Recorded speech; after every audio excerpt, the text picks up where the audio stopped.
Everyone, welcome back to my channel. So finally आज हम करने वाले हैं थर्ड चैप्टर परीक्षा वाणी का। जैसा कि हम लाइन बाय लाइन रिवीजन करने वाले हैं ताकि हमारा लास्ट डेज में अच्छे से रिवीजन हो सके, हमें ऐसा ना लगे कि परीक्षा वाणी छूट गई। ऐसा नहीं होता कि हम बार बार बुक से रिवाइज़ कर पाएँ इतनी बार।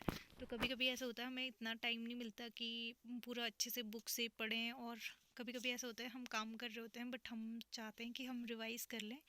तो हम क्या कर सकते हैं, वीडियोस को चला सकते हैं, तो उससे क्या होगा, हमारा रिवीजन हो जाएगा। ये अगर आप नॉर्मल वीडियोस देखने से पहले आप खुद से बुक से पढ़ के उसके बाद इसको रिवीजन के तौर पे देखना, तो आपके कॉन्सेप्ट एकदम क्लियर हो जाएंगे और ये वीडियो आपके लिए बहुत बेनिफिशियल होगी। तो चलिए हम स्टार्ट करते हैं थर्ड यूनिट, जो कि है उत्तराखंड का एक ऐतिहासिक अध्ययन। तो ये चैप्टर ऐसा है जिसमें से 2 या 3 क्वेश्चन हर पेपर में आते ही आते हैं। इस पेपर बना और उत्तराखंड का 2-3 क्वेश्चन यहाँ से ना आए, ऐसा कुछ ऐसा नहीं होता। तो फिर ये आप समझ सकते हैं कितना इम्पोर्टेंट हमारा ये यूनिट है। तो इसे बहुत ध्यान से हमने पढ़ना है और एक एक चीज़, एक एक लाइन इम्पोर्टेंट है। तो चलिए हम स्टार्ट करते हैं उत्तराखंड का ऐतिहासिक अध्ययन।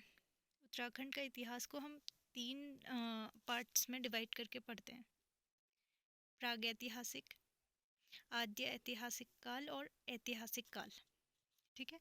उत्तराखंड का इतिहास, विशेषकर पौराणिक इतिहास, बहुत गौरवपूर्ण है। पहाड़ों, घाटियों, जंगलों तथा नदियों से युक्त क्षेत्र आदिकाल से ही तपस्वियों, तीर्थयात्रियों और राजाओं के आकर्षण का केंद्र बना हुआ है उत्तराखंड। तो इसके अकॉर्डिंग हम इसको, मतलब जैसे जैसे हमें साक्ष्य मिलते हैं उसके अकॉर्डिंग हमने इतिहास को 3 पार्ट्स में डिवाइड किया है। सबसे पहला है प्रागैतिहासिक, फिर आद्य ऐतिहासिक और ऐतिहासिक। तो सबसे पहले हम देखेंगे प्रागैतिहासिक। ये काल के अनुक्रम में हमने इसको डिवाइड किया है। अब ये कैसे डिवाइड किया है वो देखेंगे। प्रागैतिहासिक का मतलब होता है राज्य के विभिन्न स्थलों से हमें जो पाषाणोकरण मिले हैं, मतलब जैसे कुछ गुफाएं मिली हैं, शैल चित्र मिले हैं, कंकाल मिले हैं, मृदभांड मिले हैं। मृदभांड होते हैं मिट्टी के बर्तन, ठीक है, जिनमें डिफरेंट डिफरेंट टाइप की डिज़ाइंस होती थी, तथा धातु उपकरण आदि। हमें प्रागैतिहासिक काल के मानव की निवास की पुष्टि होती है इन सारे चीज़ों से। जो गुफा हैं, शैल चित्र हैं, कंकाल हैं, इनसे हम एक आइडिया लगा सकते हैं। इनका रिटर्न साक्ष्य कहीं नहीं मिलता हमें, तो इसे इसलिए प्रागैतिहासिक काल में रखा गया है। जैसे कहीं गुफाएं थी, गुफाओं के अंदर शैल चित्र मिले हैं, जिससे हम ये एक आइडिया लगाते हैं कि ऐसा हुआ होगा। जैसे नृत्य करते हुए मानव की आकृतियाँ वगैरह दिखाई जाती हैं, तो हम उससे एक आइडिया लगाते हैं कि उस समय के मानव को इतना ज्ञान था, इस चीज़ का ज्ञान था। तो इसलिए इसको प्रागैतिहासिक काल में रखा गया है, मतलब इसके कोई रिटर्न साक्ष्य हमारे पास नहीं है। हमने चीज़ों को देखकर उसके अकॉर्डिंग हमने आइडिया लगाया है। ठीक है। तो अलग अलग इतिहासकारों के अलग अलग मत होते हैं हर चीज़ को लेकर।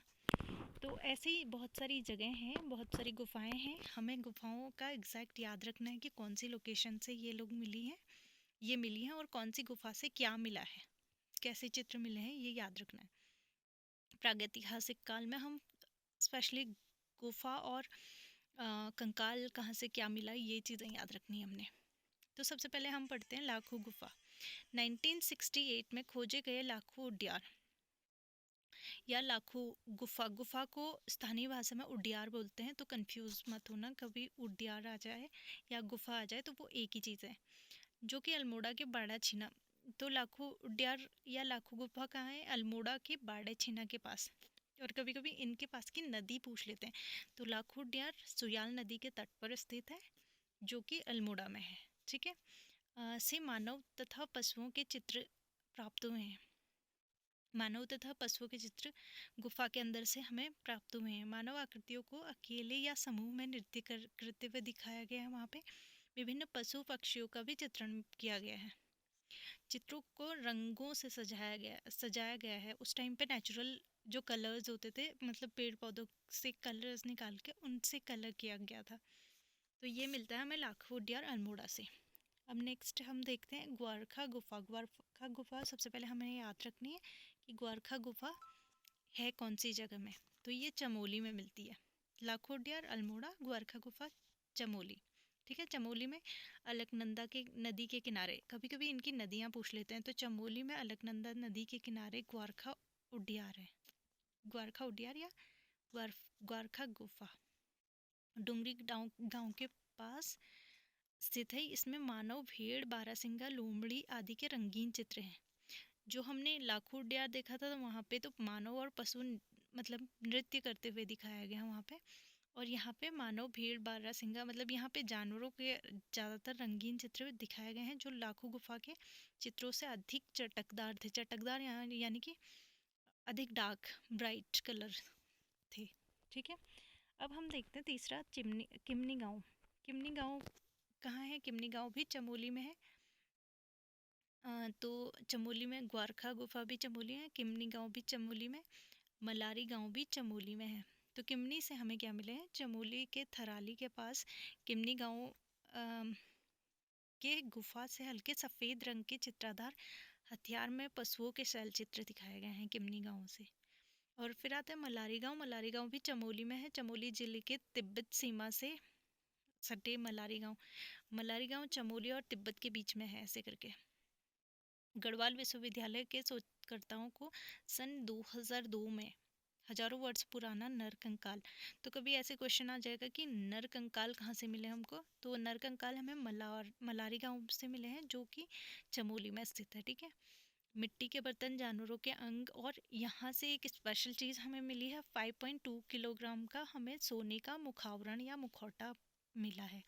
तो कभी क्वेश्चन आ जाए कि 5.2 किलोग्राम का सोने का मुखावरण या मुखौटा कहाँ से मिला हमें? मलारी गांव चमोली से। ठीक है, आदि के अवशेष मिलते हैं विद्वानों। क्वेश्चन ऐसे ही पूछे जाते हैं, वन लाइनर फॉर्म में होते हैं। अगर आपने एक या दो बार चीज़ें देखी हुई हैं, पढ़ी हुई हैं, रिवाइज की हुई हैं, सुनी हुई हैं, तो आपको क्वेश्चन में आप सीधे ही आपको याद आ जाएगा कि हमने ये यहाँ सुना था, और आपको एकदम टिक कर लोगे। तो आप चलते चलते कोई काम कर रहे हैं तब भी ये वीडियोस देख सकते हैं, क्योंकि बहुत सारी चीज़ें हमें सुन के याद रहती हैं। तो 5.2 किलोग्राम का सोने का मुखावरण या मुखौटा हमें मिला मलारी गांव से, जो कि चमोली में है। ठीक है, विद्वानों के अनुसार यह नरकंकाल और मिट्टी के बर्तन ईसा पूर्व 2000 वर्ष पूर्व छठी सदी ईसा पूर्व तक के हैं, और बर्तन पाकिस्तान की स्वाद घाटी के शिल्प के समान है।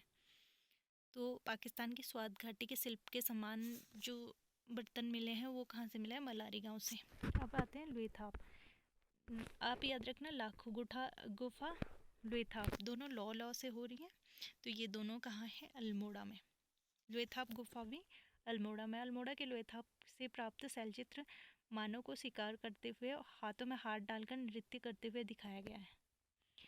नेक्स्ट आता है हुडली। हुडली उत्तरकाशी के हुडली से प्राप्त शैलचित्रों में नीले रंग का प्रयोग किया गया। तो कभी ऐसे पूछ ले क्वेश्चन कि नीले रंग का शैलचित्रों का प्रयोग कहाँ से किया गया, कहाँ पे दिखाया गया? हुडली उत्तरकाशी से। ठीक है, अब नेक्स्ट आता है पेटसाल। पेटसाल भी अल्मोड़ा का है। अल्मोड़ा के पेटसाल वो पूना कोट गाँव के बीच स्थित कफरकोट से प्राप्त नृत्य मानवाकृतियाँ कत्थई रंग से रंगी है। ये आपको इनकी लोकेशन याद रखनी है। लोकेशन की कौन सी चीज़ कहाँ पे है, जैसे फलसीमा पूछ ले तो फलसीमा हमारी है अल्मोड़ा में, और फलसीमा से योग करते हुए नृत्य मुद्रा वाली मानव आकृतियाँ प्राप्त हुई हैं। ठीक है, और फिर नेक्स्ट है रामगंगा घाटी। रामगंगा घाटी पाषाणकालीन शवगार मतलब जो शव मिले थे और कप मार्क्स मिलते हैं यहाँ से रामगंगा घाटी से। बनकोट कहाँ है? बनकोट पिथौरागढ़ में है। यहाँ से 8 ताम्र मानव आकृतियाँ मिली है। ठीक है, नेक्स्ट है गढ़वाल। गढ़वाल क्षेत्र में कई स्थलों से चित्रित धूसल मृत भांड मिले हैं। धूसल मृत भांड ये हुए कि जो मिट्टी के बर्तन होते हैं, धूसल मतलब मिट्टी के जो बर्तन हैं उनको बहुत सारे कलर से कलर किया गया है। ठीक है, ये गढ़वाल से मिले। प्रागैतिहासिक काल का मानव प्रायः गुफाओं में निवास करता था और उसकी दीवारें सुंदर सुंदर चित्रों से सजाता था। ठीक है, तो पेंटिंग का शौक पहले से था। सबसे पहले यही स्टार्ट किया उन्होंने, जहाँ वो रहते थे धीरे धीरे गुफा बनानी स्टार्ट करी और गुफाओं में उन्होंने चित्र करना स्टार्ट किया, जिनके साक्ष्य आज भी मतलब सुरक्षित हैं और आज भी हमें मिलते हैं, जिनसे हमने इनको हमने इतिहास को अलग अलग पार्ट्स में डिवाइड किया है उसके अनुसार। तो अपने भोजन की पूर्ति वह शिकार करके वो विभिन्न फलों कंदों वो संग्रहण करके करता था। कालांतर में वह आग से भी परिचित हो गया था। उस टाइम पे वो गुफाओं में रह के आग से खाना बनाना स्टार्ट किया था उसने। तो ये थी प्रागैतिहासिक काल की पूरी कहानी। आपको लोकेशन के साथ साथ गुफा याद रखनी है कि कहाँ कौन सी गुफा है और कौन सी गुफा से क्या चीज़ मिला है। ठीक है, आप ये वीडियो रिपीट करके भी देख सकते हैं बार बार, ताकि याद रहे एकदम चीज़ें कौन सी चीज़ें कहाँ से थी। जितना ज़्यादा हम रिवाइज करेंगे उतनी ज़्यादा हमारी चीज़ें एकदम कॉन्सेप्ट क्लियर होंगे। अब हम देखते हैं आद्य ऐतिहासिक काल। इसमें क्या होता है, पुरातात्विक साक्ष्यों की कमी के कारण राज्य के आद्य इतिहास के प्रमुख स्रोत विभिन्न धार्मिक ग्रंथ हैं। अब कुछ जो पौराणिक ग्रंथ हैं उनके अनुसार हम आइडिया लगाते हैं, तो इसी कारण इस काल को पौराणिक काल भी कहा जाता है। कभी ऐसे क्वेश्चन आ सकता है कि पौराणिक काल कौन से काल को कहते हैं, तो आदि ऐतिहासिक काल को पौराणिक काल भी कहते हैं। इसमें धार्मिक ग्रंथों के अकॉर्डिंग हम आइडिया लगाते हैं। ठीक है, मतलब इतिहासकारों ने उल्लेख किया है किसके अकॉर्डिंग, धार्मिक ग्रंथों के आधार पर। इस काल का विस्तार चतुर्थ शताब्दी से ऐतिहासिक काल तक माना गया है। चतुर्थ शताब्दी से ऐतिहासिक काल तक माना गया है। ठीक है, आद्य ऐतिहासिक काल को। इस युग के लोगों को लौह ताम्र वस्तुओं, कृषि, पशुपालन और ग्रामीण नगरीय सभ्यता से परिचित हो गए थे इस काल के लोग। इससे पहले वाले में क्या थे, गुफाओं में रहते थे, लेकिन अब इसमें नगर में बसना शुरू कर दिया। लोहे का, तांबे का, धातुओं का उनको आइडिया हो गया। अब इन्होंने कृषि और पशुपालन भी स्टार्ट कर दिया। ठीक है, ये नगरीय सभ्यता भी स्टार्ट हो गई थी इसमें आद्य ऐतिहासिक काल में। ठीक है, नेक्स्ट जैसे मलारी गांव, राम गंगा घाटी, बहादुराबाद आदि। उत्तराखंड का प्रथम उल्लेख कहाँ मिलता है, ये क्वेश्चन रिपीट होता है बार बार कि उत्तराखंड का सबसे पहला उल्लेख हमें कहाँ मिला है। तो ऋग्वेद में हमें उत्तराखंड का उल्लेख सबसे पहले मिलता है। ठीक है, और जिसमें इसे देवभूमि व मनुष्यों की भूमि कहा गया है। ऋग्वेद में उत्तराखंड को क्या कहा गया है, ऐसे क्वेश्चन पूछ सकते हैं। तो इसे ऋग्वेद में देवभूमि व मनुष्यों की भूमि कहा गया है। वेदों के अलावा इसका उल्लेख उपनिषद, ब्राह्मण ग्रंथों, पुराणों, रामायण तथा महाभारत आदि ग्रंथों, धार्मिक ग्रंथों से भी प्राप्त की जा सकती है। मतलब सारी जगह में इसका उत्तराखंड का उल्लेख मिलता है।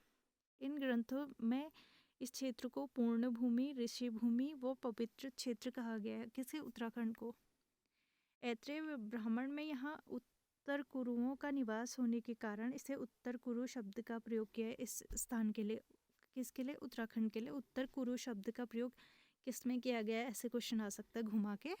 तो ऐत्रेय ब्राह्मण में किस उत्तर कुरु शब्द प्रयोग किया गया है उत्तराखंड के लिए। ठीक है, नेक्स्ट है स्कंद पुराण में 5 हिमालयी खंडों, नेपाल, मानसखंड, केदारखंड, जालंधर और कश्मीर का उल्लेख है, जिनमें 2 खंडों मानसखंड और केदारखंड का संबंध वर्तमान उत्तराखंड से है। मतलब जो मानसखंड कुमाऊं क्षेत्र को कहा गया, केदारखंड गढ़वाल क्षेत्र को उस टाइम पे। उपरोक्त पुराण में माया क्षेत्र किसे कहते थे, हरिद्वार को। माया क्षेत्र से हिमालय तक के विस्तृत क्षेत्र को केदारखंड यानी कि गढ़वाल क्षेत्र। ठीक है, तथा नंदा देवी पर्वत से कालागिरी तक के क्षेत्र को मानसखंड वर्तमान कुमाऊं क्षेत्र कहते थे। नंदा देवी पर्वत इन दोनों खंडों का विभाजन रेखा भी कहलाती है। आज भी हम नंदा देवी पर्वत से इधर को हमें क्या मिलता है, कुमाऊं, और दूसरा पार्ट गढ़वाल, कुमाऊं गढ़वाल, ठीक है, 2 खंड है। पुराणों में मानस खंड और केदार खंड के संयुक्त क्षेत्र को उत्तरखंड, ब्रह्मपुर या खसतेश आदि नामों से संबोधित किया गया है। यानी कि पूरे ओवरऑल उत्तराखंड को क्या किया गया है, उत्तरखंड, ब्रह्मपुर और खसतेश नामों से संबोधित किया गया है। बौद्ध साहित्य के पाली भाषा वाले ग्रंथों में उत्तराखंड क्षेत्र को हिमवंत कहा गया है। बौद्ध साहित्य में इसे हिमवंत कहा गया है। हेमवंत अलग है, हिमवंत अलग है, ठीक है। हिमवंत उत्तराखंड के लिए यूज हुआ है और हेमवंत गढ़वाल के लिए। गढ़वाल क्षेत्र, अब हम देखते हैं गढ़वाल क्षेत्र और कुमाऊं क्षेत्र को अलग अलग देखेंगे। गढ़वाल क्षेत्र में क्या है, वैदिक काल से इस क्षेत्र को हेमवंत, देखो हेमवंत कहा गया, गढ़वाल क्षेत्र को हिमवंत कहा गया उत्तराखंड के लिए, ठीक है। हिमवंत बौद्ध साहित्य में उत्तराखंड क्षेत्र के लिए हिमवंत है और गढ़वाल क्षेत्र के लिए वैदिक काल में इसे हेमवंत कहा गया है। महाभारत में उत्तर कुरु तथा पौराणिक काल में इसे केदारखंड नाम से जाना जाता है, जबकि पुराणोत्तर काल में इस क्षेत्र को केदार मंडल, बद्रिका क्षेत्र, तपोभूमि व किरात मंडल आदि नामों से जाना जाता था। कालांतर में इस क्षेत्र के 52 गढ़ को पवार शासकों अजय पाल द्वारा विजित कर मतलब जीत कर लेने के बाद गढ़वाल नाम से प्रयुक्त होने लगा। 52 गढ़ जीते थे अजय पाल ने पूरे, तो उसके बाद इसका नाम पूरा गढ़वाल पड़ा। गढ़ों के गढ़ों का निर्माण इस क्षेत्र की बहुत प्राचीनतम विशेषता रही है। ऋग्वेद में वर्णित है कि इस क्षेत्र के अनुसार राजा शंबर ने 100 गढ़ों को देवराज इंद्र तथा सुदास ने नष्ट कर दिया था। ऋग्वेद के अनुसार प्रलय के बाद इन क्षेत्र में प्राणाग्राम में सप्तऋषियों, प्राणाग्राम को माणा गांव भी बोलते हैं, तो सप्तऋषियों ने अपने प्राणों की रक्षा की और यहीं से पुनः सृष्टि प्रारंभ हुई और तथा मरीच, अंगिरा, अत्रि, अगस्त्य, भृंग, वशिष्ठ, मनु आदि वंशों की परंपरा शुरू हुई। यहाँ के अलकापुरी, कुबेर की राजधानी अलकापुरी थी, कुबेर की राजधानी नामक स्थान से मनुष्यों के आदि पूर्वज मनु का निवास स्थान माना जाता है, किसे, अलकापुरी को, ठीक है। ब्रह्मा के मानस पुत्र दक्ष, मरीचि, पुलह, ऋतु, अत्रि का निवास स्थान भी गढ़वाल रहा। हरिराम, घसमान, भरन, ये सब तो इतना इम्पोर्टेंट नहीं है, जो बहुत ज़्यादा इम्पोर्टेंट है वो चीज़ें याद करने। ऋग्वेद में वर्णित नदी है सरस्वती नदी का संबंध मिलता है यहाँ से बद्रीनाथ के आसपास, ठीक है। टिहरी गढ़वाल की एक पट्टी हिमयाण ने विशोन नामक पर्वत पर वशिष्ठ गुफा, वशिष्ठ कुंड एवं वशिष्ठाश्रम है। कहाँ पे, टिहरी गढ़वाल में है वशिष्ठ गुफा, वशिष्ठ कुंड व वशिष्ठाश्रम। कहाँ है, टिहरी गढ़वाल में। ऐसा माना जाता है कि राम ने वनवास के चलते समय वशिष्ठ मुनि और उनकी पत्नी अरुंधति ने यही निवास किया था। कहाँ पे, वशिष्ठ गुफा, वशिष्ठ कुंड या वशिष्ठाश्रम में, ठीक है। गढ़वाल क्षेत्र के देवप्रयाग में सितोनस्यु पट्टी में सीता जी पृथ्वी पर समाई थी। आपको पूरी रामायण पता होगी, तो सीता जी लास्ट में क्या हो जाता है, धरती में समा जाती है, पृथ्वी में समा जाती है। तो देवप्रयाग में है सितोनस्यु जगह, जहाँ पे सीता जी पृथ्वी पे समा गई थी। इसी कारण यहाँ पे मनसार का प्रतिवर्ष मेला भी लगता है। पौराणिक बहुत सारी कथाएं हैं उत्तराखंड को लेकर, तो बहुत सारी। देवप्रयाग में भगवान राम का एक मंदिर है और ऐसी मान्यता है कि भगवान राम ने अंतिम समय पर यहाँ तपस्या की थी। कहाँ पे, देवप्रयाग में, ठीक है। टिहरी गढ़वाल जिले में लक्ष्मण जी ने जिस स्थान पर तपस्या की थी उसे तपोवन कहते हैं। तपोवन टिहरी में है और यहाँ पे लक्ष्मण जी ने तपस्या की थी। रामायण कालीन बाणासुर का भी इसी गढ़वाल क्षेत्र में था, बाणासुर का किला, और इसकी राजधानी ज्योतिषपुर ज्योतिमठ थी। महाभारत के वन पर्व के अनुसार हरिद्वार के केदारनाथ, भृंगतुंग तक की यात्रा में पड़ने वाले स्थानों का वर्णन किया गया है। किसने किया वर्णन, हरिद्वार से केदारनाथ तक का वर्णन किया गया है। पूरी यात्रा का। इस पर्व में बद्रीनाथ की चर्चा की गई है। इसी में लोमस ऋषि के साथ पांडवों के इस क्षेत्र में आने का उल्लेख किया गया है।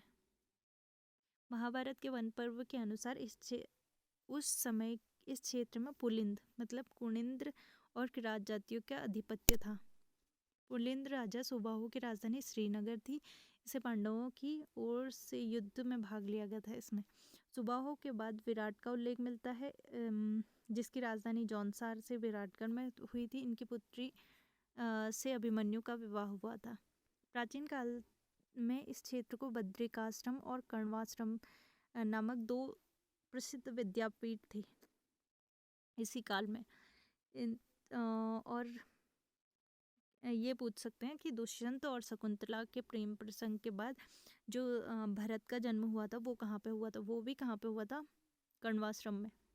ठीक है, जिसके नाम पर अपने देश का नाम भारत पड़ा। जैसे भारत का नामकरण में हम देखते हैं कि भारत का नाम बहुत अलग अलग इतिहासकार के अलग अलग मत होते हैं। तो एक ये भी है कि जो शकुंतला और दुष्यंत का बेटा था भरत, जिसने शेर के मुंह में दांत गिन लिए थे बचपन में ही, तो उसके नाम पर हमारे देश का नाम भारत पड़ा।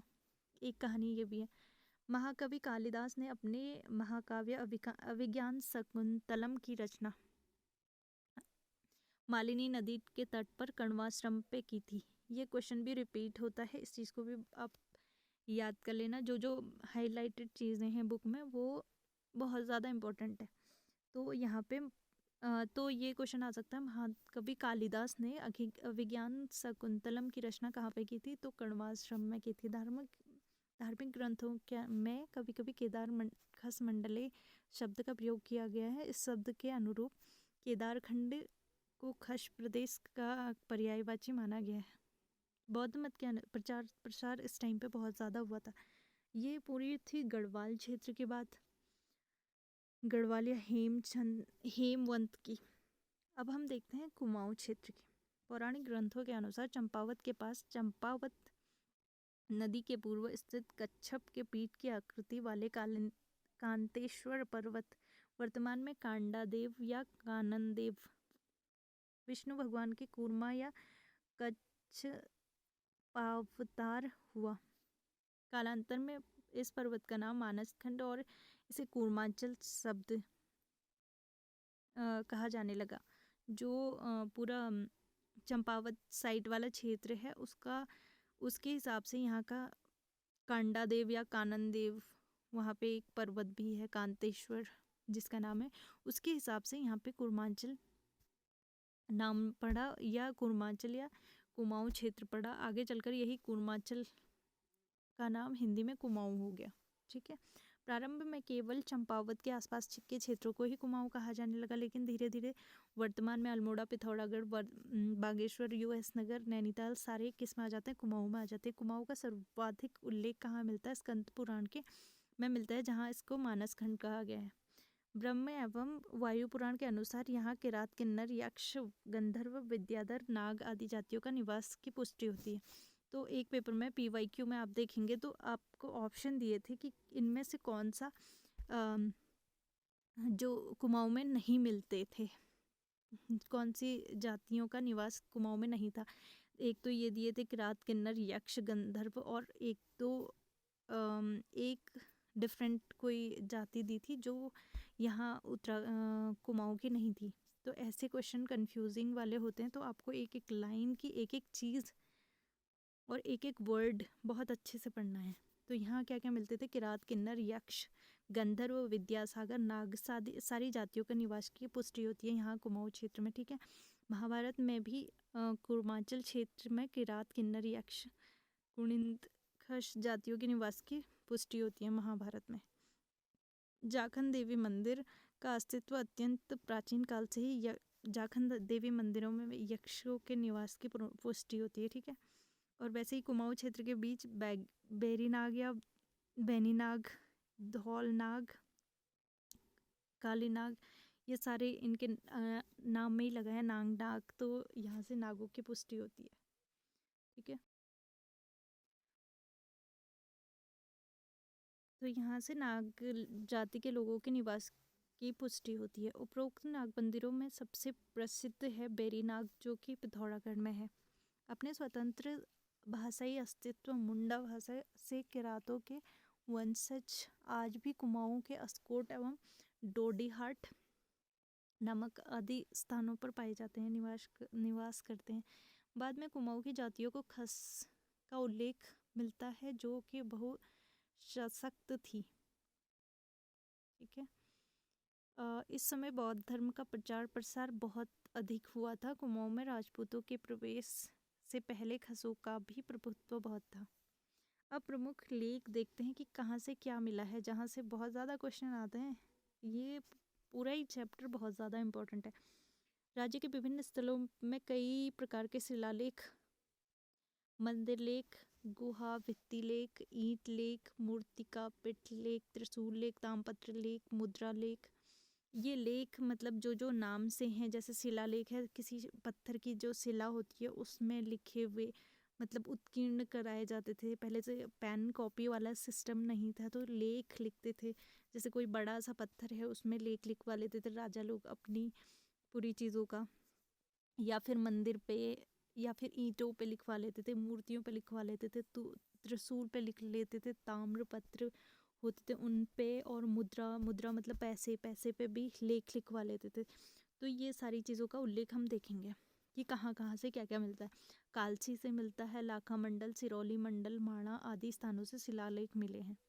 अशोक ने एक शिलालेख में अपने राज्य के उत्तरी सीमा पर ईस्वी पूर्व 257 में कालसी कहाँ है? देहरादून में। देहरादून में उत्तर टॉन्स और यमुना के संगम पर स्थापित कराया। तो कालसी टॉन्स और यमुना के संगम के आसपास है। ठीक है। यह लेख प्राकृत भाषा व ब्राह्मी लिपि में है। क्वेश्चन आता है और आया भी है बहुत बार, बहुत PYQs अगर आप सॉल्व करेंगे तो उसमें पूछा गया है कि कालसी जो शिलालेख है उसकी भाषा कौन थी? प्राकृत व ब्राह्मी लिपि में लिखा गया। प्राकृत भाषा थी और ब्राह्मी लिपि थी। ठीक है। आपसे लिपि भी पूछ सकते हैं, भाषा भी पूछ सकते हैं, या फिर दोनों चीज़ें पूछ सकते हैं।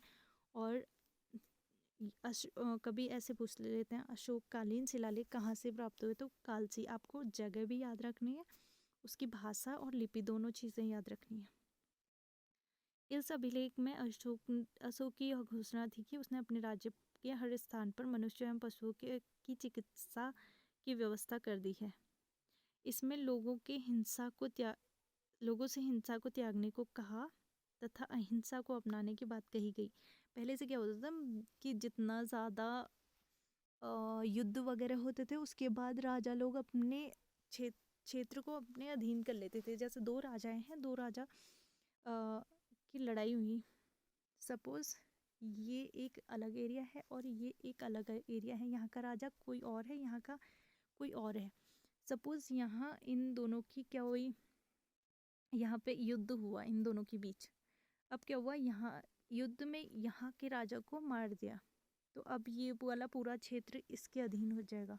तो ऐसे ही जो अशोक था, मौर्यकालीन अशोक, तो उसने ना बहुत ज़्यादा पूरा क्षेत्र अपने अधीन कर लिया था, बहुत ज़्यादा। तो लास्ट जब जो शिलालेख मिलता है उसमें वो क्या करते थे, जितने क्षेत्र अपने अधीन करे उनको ना उत्कीर्ण करा लेते थे शिलालेखों में। ठीक है। अपने सारी चीज़ें, तो जितना भी क्षेत्र उनके अधीन आ जाता था वो पूरा उत्कीर्ण करा लेते थे, अपनी अपनी अच्छी बातें। ठीक है।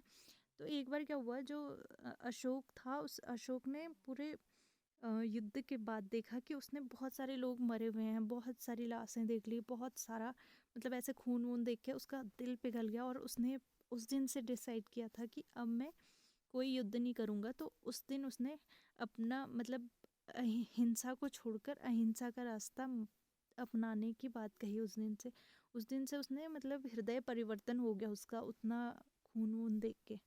तो उस दिन से उसने डिसाइड किया था कि अब वो हिंसा को त्याग कर अहिंसा को अपनाएगा। तो यही चीज़ उसने उत्कीर्ण करा दी उसमें शिलालेख में। ठीक है।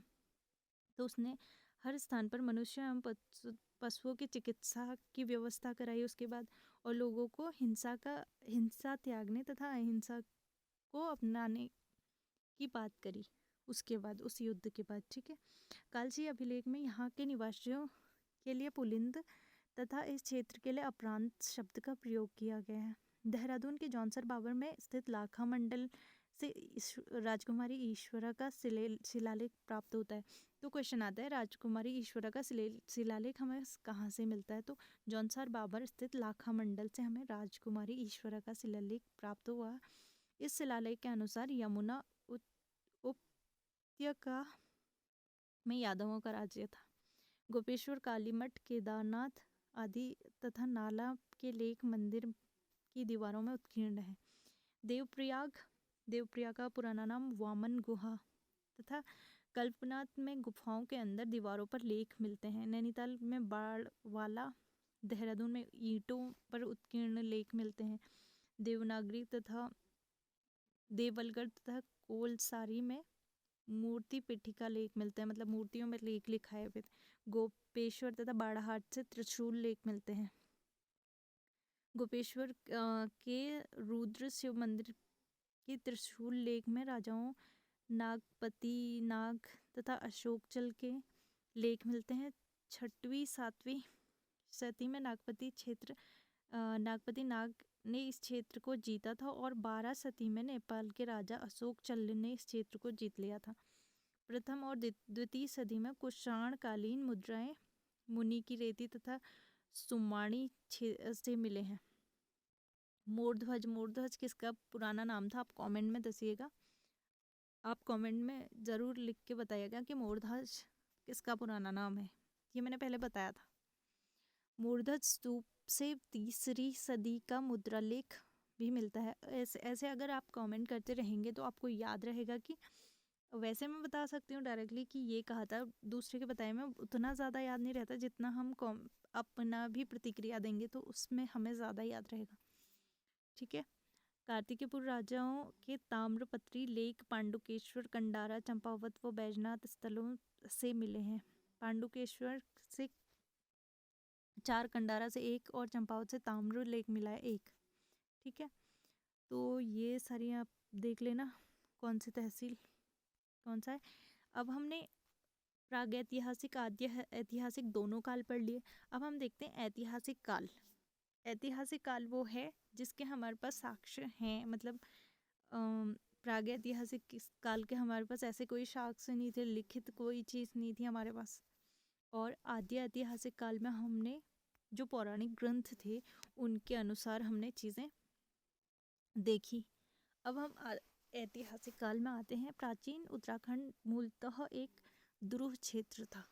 इसका अधिकांश भाग बीहड़ वीरान जंगलों से भरा था, इसलिए यहाँ किसी स्थायी राजा का स्थापत्य या विकसित होने का स्पष्ट जानकारी नहीं मिलती। पहले पूरा जंगल था तो उतना ज़्यादा आइडिया नहीं था लोगों को इसके बारे में, या फिर परमानेंट रहने का, सेटलमेंट का किसी ने नहीं सोचा इतना ज़्यादा, तो इतना ज़्यादा उल्लेख नहीं मिलता है।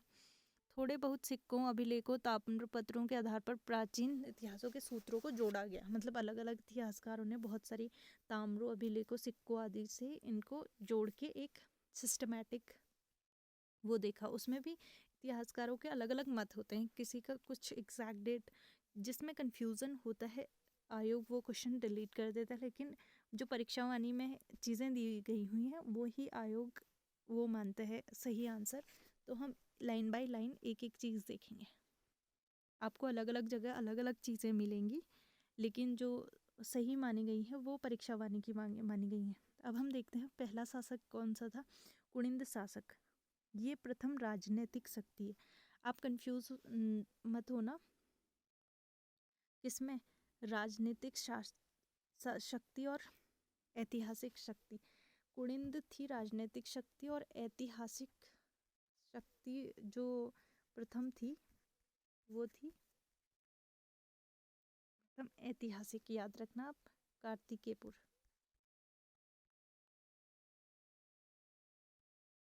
ये प्रथम ऐतिहासिक थी और कुनिंद है सब प्रथम राजनीतिक। ठीक है, ऐतिहासिक कार्तिकेयपुर, और इसकी भाषा थी संस्कृत।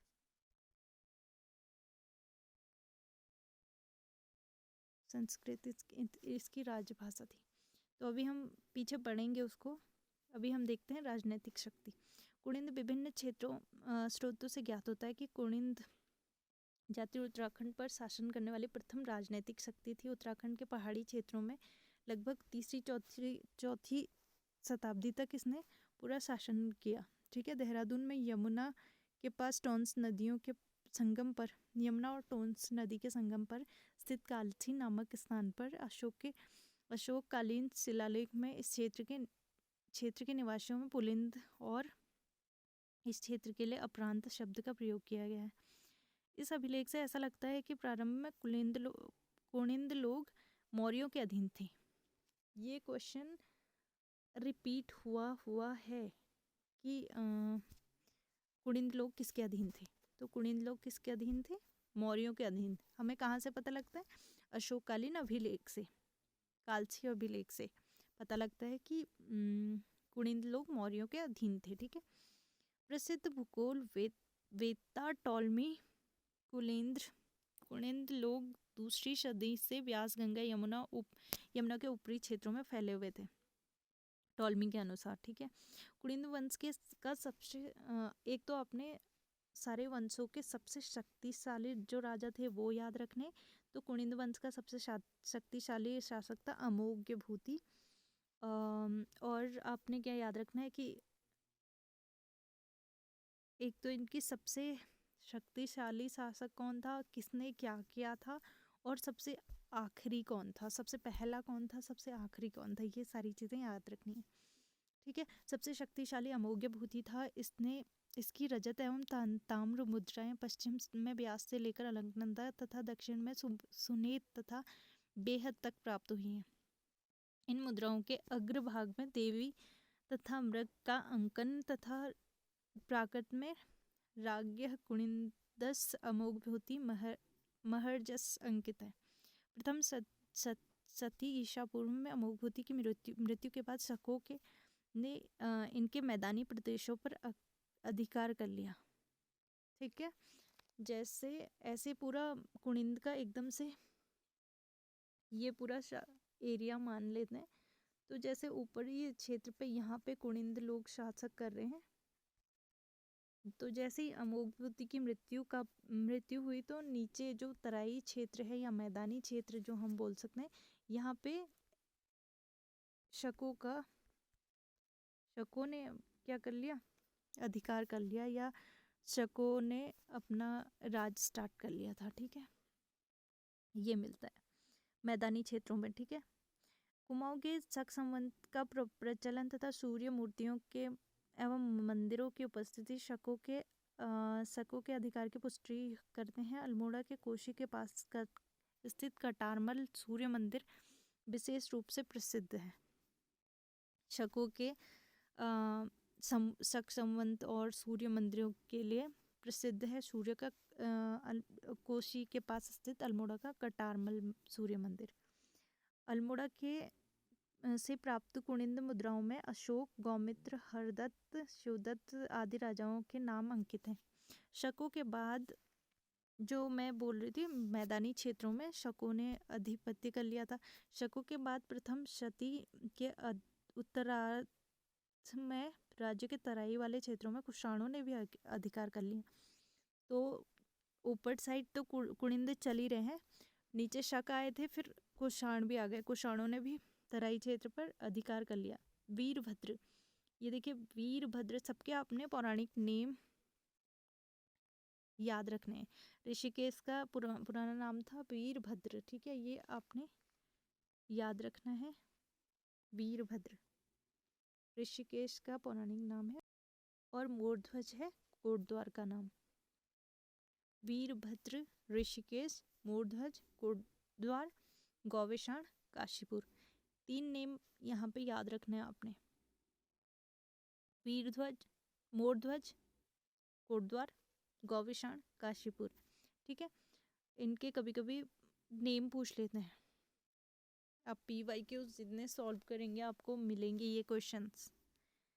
आप ये चैप्टर पूरा पढ़ने के बाद इसके PYQs सॉल्व करिएगा, जिससे आपके कॉन्सेप्ट एकदम क्लियर हो जाएंगे जी। क्योंकि हम जब पूरा चैप्टर पढ़ते हैं हमें लगता है कि हाँ हमें समझ में आ गया सारी चीज़ें, तो जब हम क्वेश्चन करते हैं तो थोड़ा बहुत कन्फ्यूज़न बना रहता है। बट हम 1-2 बार क्वेश्चन कर लेते हैं, उसके बाद हमें चीज़ें एकदम एग्जैक्ट याद हो जाती हैं।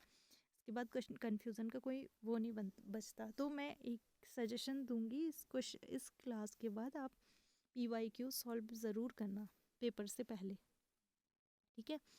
कुषाणों के पतन के समय यहाँ कुछ नए राजवंश यथा गौविषाण, काश्यपुर, कालसी तथा लाखा मंडल स्थापित हुए और साथ ही कुणिंद भी कुछ इन क्षेत्रों में शासक करते थे। तो ऊपरी साइड में कुणिंद थे, नीचे कुषाण और शकों ने दोनों ने शासन करना शुरू कर दिया था।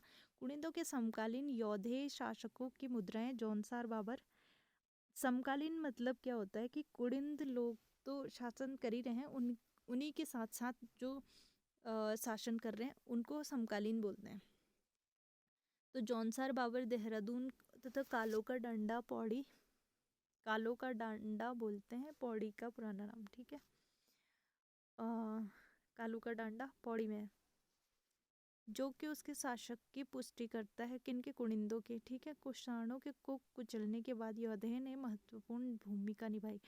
तो जो कुषाण थे, जहाँ पे कुषाण लोगों का शासन चल रहा था, तो योधे वंश ने कुषाणों को कुचल दिया, मतलब वहाँ पे उनका अब योधे का अधिपत्य हो गया।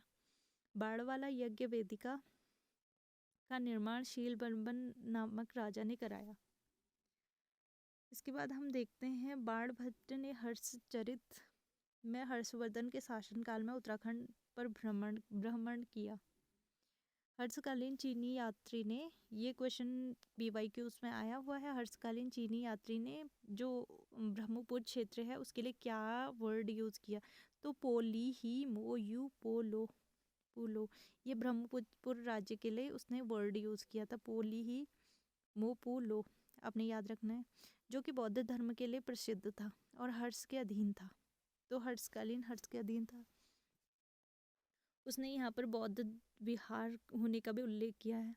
हरिद्वार के बारे में ह्वेनसांग लिखता है कि भागीरथी नदी के किनारे हरिद्वार नामक नगर है।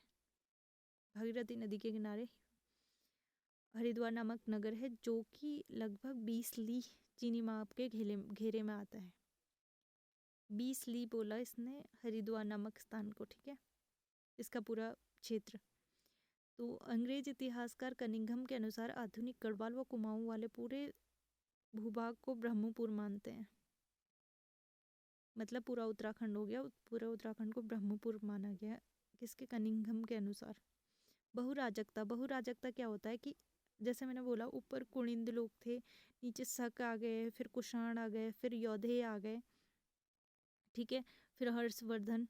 तो ये सारी चीज़ें, उसके बाद क्या हुआ, हर्षवर्धन की मृत्यु के बाद पूरा एक बहुराजकता आ गया, मतलब छोटे छोटे बहुत सारे वो आ गए, राज्य स्थापित हो गए। हर्ष के मृत्यु के बाद उत्तराखंड में छोटे छोटे बहुत सारे राज्य स्थापित हो गए। सैन्य शक्ति के अभाव में, मतलब बहुत ऐसा नहीं था कि बहुत सारी सैन्य शक्ति या राजाओं की सुरक्षा है, तो छोटे छोटे बहुत सारे गढ़ों का निर्माण हो गया, राज्यों का निर्माण हो गया।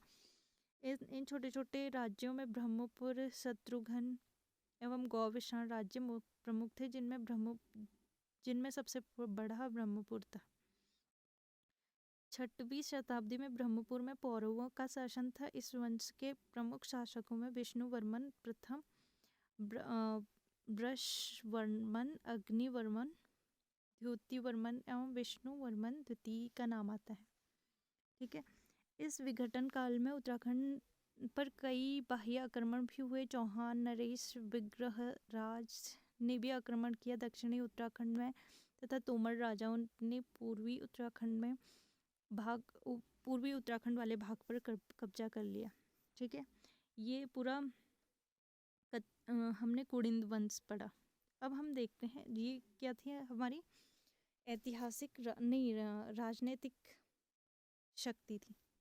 अब हम देखते हैं कार्तिकेयपुर, जो हमने पहले देखा था कि ये क्या है, ऐतिहासिक प्रथम ऐतिहासिक शक्ति बोल सकते हैं हम, कार्तिकेयपुर या कत्यूरी वंश, ठीक है। हर्ष की मृत्यु के बाद जब बहुराजकता या अराजकता फैली उत्तराखंड में, उसके बाद अराजकता की समाप्ति के बाद 700 ईस्वी में कार्तिकेयपुर राजवंश की स्थापना हुई, 700 ईस्वी में, ठीक है। शुरू में लगभग 300 वर्षों में कार्तिकेयपुर तक इस राजवंश की राजधानी जोशीमठ रही। सबसे पहले कत्यूरी राजवंश की राजधानी बोल सकते हैं, तो कहाँ पे हुई? जोशीमठ में। बाद में कार्तिकेयपुर नामक स्थान पर कर दी गई। बाद में इसकी राजधानी अल्मोड़ा के कत्यूर घाटी बैजनाथ बागेश्वर में बनाई गई। पहले जोशीमठ चमोली में थी, फिर बाद में कहाँ? बागेश्वर के बैजनाथ में स्थापित कर दी गई। ठीक है, और इसी कारण ये कत्यूरी वंश के नाम से जाने गए। सन 700 से 1030 तक का इस राजवंश में 3 से अधिक परिवार या वंशों का शासन चला। इस राजवंश का इतिहास इसके बागेश्वर, कंडारा, पांडुकेश्वर एवं बैजनाथ आदि स्थानों पे कुटिला लिपि के ताम्रपत्र लेखों के आधार पर लिखा गया है। अतः प्रमाणिक साक्ष्यों के आधार पर इस राजवंश को उत्तराखंड कुमाऊं का प्रथम ऐतिहासिक राजवंश माना जाता है। ये बहुत इम्पोर्टेंट लाइन है। प्रथम ऐतिहासिक राजवंश है कार्तिकेयपुर। ठीक है, और जो कुड़िंद हमने देखी थी, कुड़िंद क्या थी? राजनैतिक, प्रथम राजनैतिक राजवंश। ठीक है, अब अंग्रेजी इतिहासकार एटिंगसन के अनुसार कार्तिकेयपुर राज्य की सीमा उत्तर में तिब्बत कैलाश, पश्चिम में सतलज, पूर्व में गढ़की तथा दक्षिण में कठेर रुहेलखंड तक विस्तृत थी। बागेश्वर लेख के अनुसार इस राजवंश के प्रथम परिवार या वंश का प्रथम राजा कौन था? बसंत देव। तो कार्तिकेयपुर का प्रथम राजा कौन था? बसंत देव। ठीक है, वह परम भट्टाकर महाराजाधिराज परमेश्वर की उपाधि धारण करता था। कौन? बसंत देव। ठीक है, उसने बागेश्वर के समीप एक मंदिर को स्वर्णेश्वर नामक ग्राम दान किया था। बागेश्वर लेख में राजा बसंत देव के बाद शासकों के नाम की कुछ स्पष्टता नहीं है, लेकिन उसके बाद खरपर देव का उल्लेख मिलता है। कश्मीरी इतिहासकार कल्हण की राज तरंगिणी, तो राज तरंगिणी किसने लिखी? कल्हण ने। ठीक है, एक क्वेश्चन ये याद हो गया आपको यहाँ पे।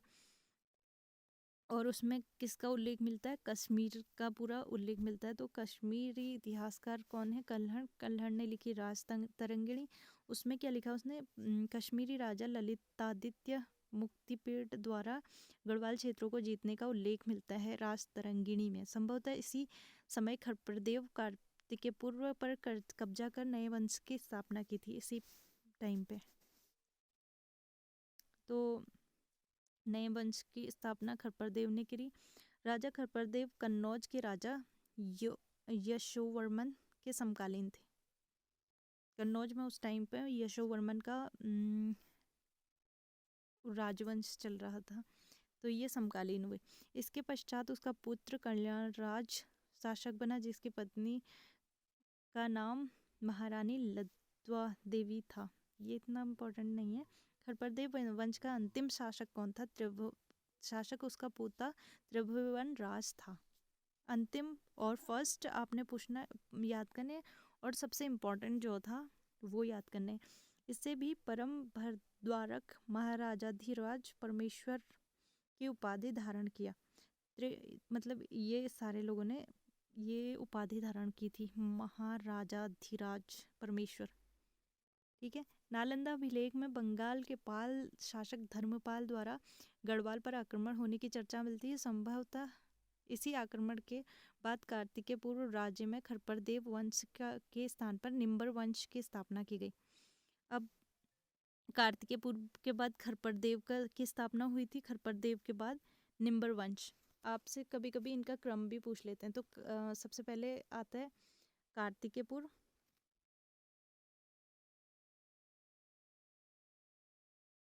इसके बाद कौन आता है? खरप्रदेव,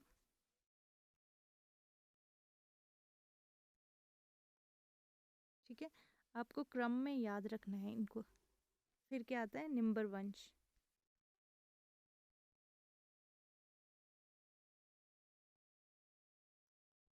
वैसे ही आप पीछे भी याद रखोगे। प्रथम राजनीतिक कुनिंद थे, उसके बाद शक आए, कुषाण आए, ठीक है, ऐसे करके आपको सीरीज में, कभी कभी सीरीज में लगाने को भी आते हैं क्वेश्चन, तो याद रखना है आपको। सबसे पहले कार्तिकेय पूर्व, फिर आप कमेंट में इनको ऐसे ऐसे ही क्या करेंगे, कमेंट करेंगे कि कार्तिकेय पूर्व खरपरदेव निम्बर वंश, ठीक है, की स्थापना हुई, और उसके बाद निम्बर शैव मत का अनुयायी था। निम्बर के बाद उसका पुत्र इष्टगण देव शासक बना। कार्तिकेय पूर्व राजवंश का यह पहला ऐसा शासक था जिसने समस्त उत्तराखंड को एक सूत्र में बांधा, और यह अपने पिता के की भांति शैव मत का अनुयायी था। जागेश्वर में दुर्गावती और लकुलिश, नटराज आदि मंदिरों का भी निर्माण कराया। इष्टगण के बाद तो ये उत्तराखंड को एक सूत्र में किसने बांधा? इष्टगण देव ने, ठीक है। इष्टगण देव के बाद उनका पुत्र ललित सुरदेव बना शासक। पांडुकेश्वर के ताम्रपत्रों में इसे काली कलंक पंक मगध धरती के उद्धार के लिए 12 अवतार के समान बताया गया। पांडुकेश्वर ताम्रपत्र में ललित सुरदेव के बाद उसके पुत्र भूदेव को राजा बनाने का उल्लेख मिलता है। इसने बौद्ध धर्म का विरोध किया। तो बौद्ध धर्म का विरोध किसने किया? भूदेव ने, ठीक है। तथा बैजनाथ मंदिर का निर्माण कराया इसने। भूदेव ने बैजनाथ मंदिर का निर्माण कराया तथा ये बौद्ध धर्म का बिल्कुल एकदम विरोधी था। बालेश्वर एवं पांडुकेश्वर से प्राप्त ताम्र लेखों के अनुसार सलोड़ादित्य के पुत्र इच्छरदेव ने सलोड़ादित्य वंश की स्थापना करी। तो अब कौन सा वंश हो गया? निम्बर वंश के बाद सलोड़ादित्य वंश। तो आपको वंश याद रखने, वंशों के क्रम याद रखने हैं, ठीक है। फिर उसके बाद इस वंश का अंतिम शासक, कार्तिकेयपुर का अंतिम शासक, फर्स्ट शासक था प्रथम बसंत देव, और अंतिम कौन है? ब्रह्मदेव, ठीक है। यह एक कामुक और अत्याचारी राजा माना जाता है, ऐसा पौराणिक कथाओं के अनुसार, मतलब इतिहास के मतों के अनुसार ऐसा माना जाता है कि ये बहुत मतलब पी के ऐसे ही रहता था, तो बहुत कामुक और अत्याचारी राजा था, ठीक है। नेक्स्ट हम देखते हैं, इन राजाओं को इष्ट देवता कार्तिकेय थे, और इस कार्तिकेय पूर्व वाले शासन में बहुत ज़रूरी क्या है, इस टाइम पे एक बहुत ज़रूरी चीज़ क्या हुई थी, इनकी राजभाषा याद रखना। इनकी राजभाषा थी संस्कृत, और लोक भाषा थी पाली। इसका राज्य धर्म राज्य था। और आपने एक बहुत ज़्यादा इम्पोर्टेंट चीज़ जो याद रखनी है, कार्तिकेय पूर्व राजवंश के शासनकाल में ही उत्तराखंड में आदि गुरु शंकराचार्य का भी आगमन हुआ। तो ये क्वेश्चन आता है कि आदि गुरु शंकराचार्य का आगमन किसके काल में हुआ था? तो कार्तिकेय पूर्व राजवंश के शासनकाल में आदि गुरु शंकराचार्य का आगमन हुआ, ठीक है। उन्होंने इस क्षेत्र को बौद्ध धर्म के प्रभाव से समाप्त करा और हिंदू धर्म का पुनर्स्थापना की गई। क्या हुआ था, एक टाइम पे बहुत ज़्यादा जो बौद्ध धर्म का की स्थापना बहुत ज़्यादा मतलब जोर शोरों से चल रही थी, तो उन्होंने क्या कराया, इसका बौद्ध धर्म का प्रभाव को समाप्त किया और हिंदू धर्म का पुनर्स्थापना करी। किसने? आदिगुरु शंकराचार्य ने। ये कब आए थे? कार्तिकेय पूर्व राजवंश में आए थे। इसी क्रम में बद्रीनाथ तथा केदारनाथ मंदिरों का पुनरुद्धार भी कराया। किसने? आदि गुरु शंकराचार्य ने। और ज्योतिर्मठ की भी स्थापना इन्होंने कराई। सन 1820 ईस्वी में इन्होंने में केदारनाथ में उन्होंने अपना शरीर त्याग दिया। तो पूछते हैं कि आदि गुरु शंकराचार्य किसके काल में आए? तो कार्तिकेय पूर्व राजवंश में आए, राजवंश के शासनकाल में आए। और उन्होंने अपने शरीर का त्याग कहाँ पे किया, ये भी क्वेश्चन आता है। तो उन्होंने अपने शरीर का त्याग किया था केदारनाथ में, ठीक है।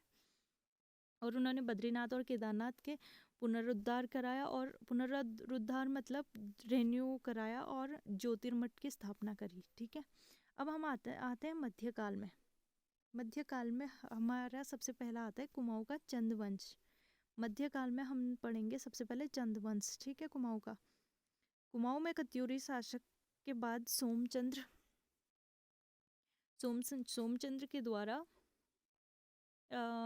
1020 से 1025 ईस्वी के मध्य इस वंश की स्थापना की गई। सोमचंद ने चंद वंश का हाँ की स्थापना किसने करी, ये क्वेश्चन आता है तो सोमचंद ने। ठीक है, सोमचंद ने इसकी स्थापना करी और इसके टाइम पे मतलब पूरे ये चंद वंश में बहुत सारे क्या है राजा थे, बहुत सारे राजा थे।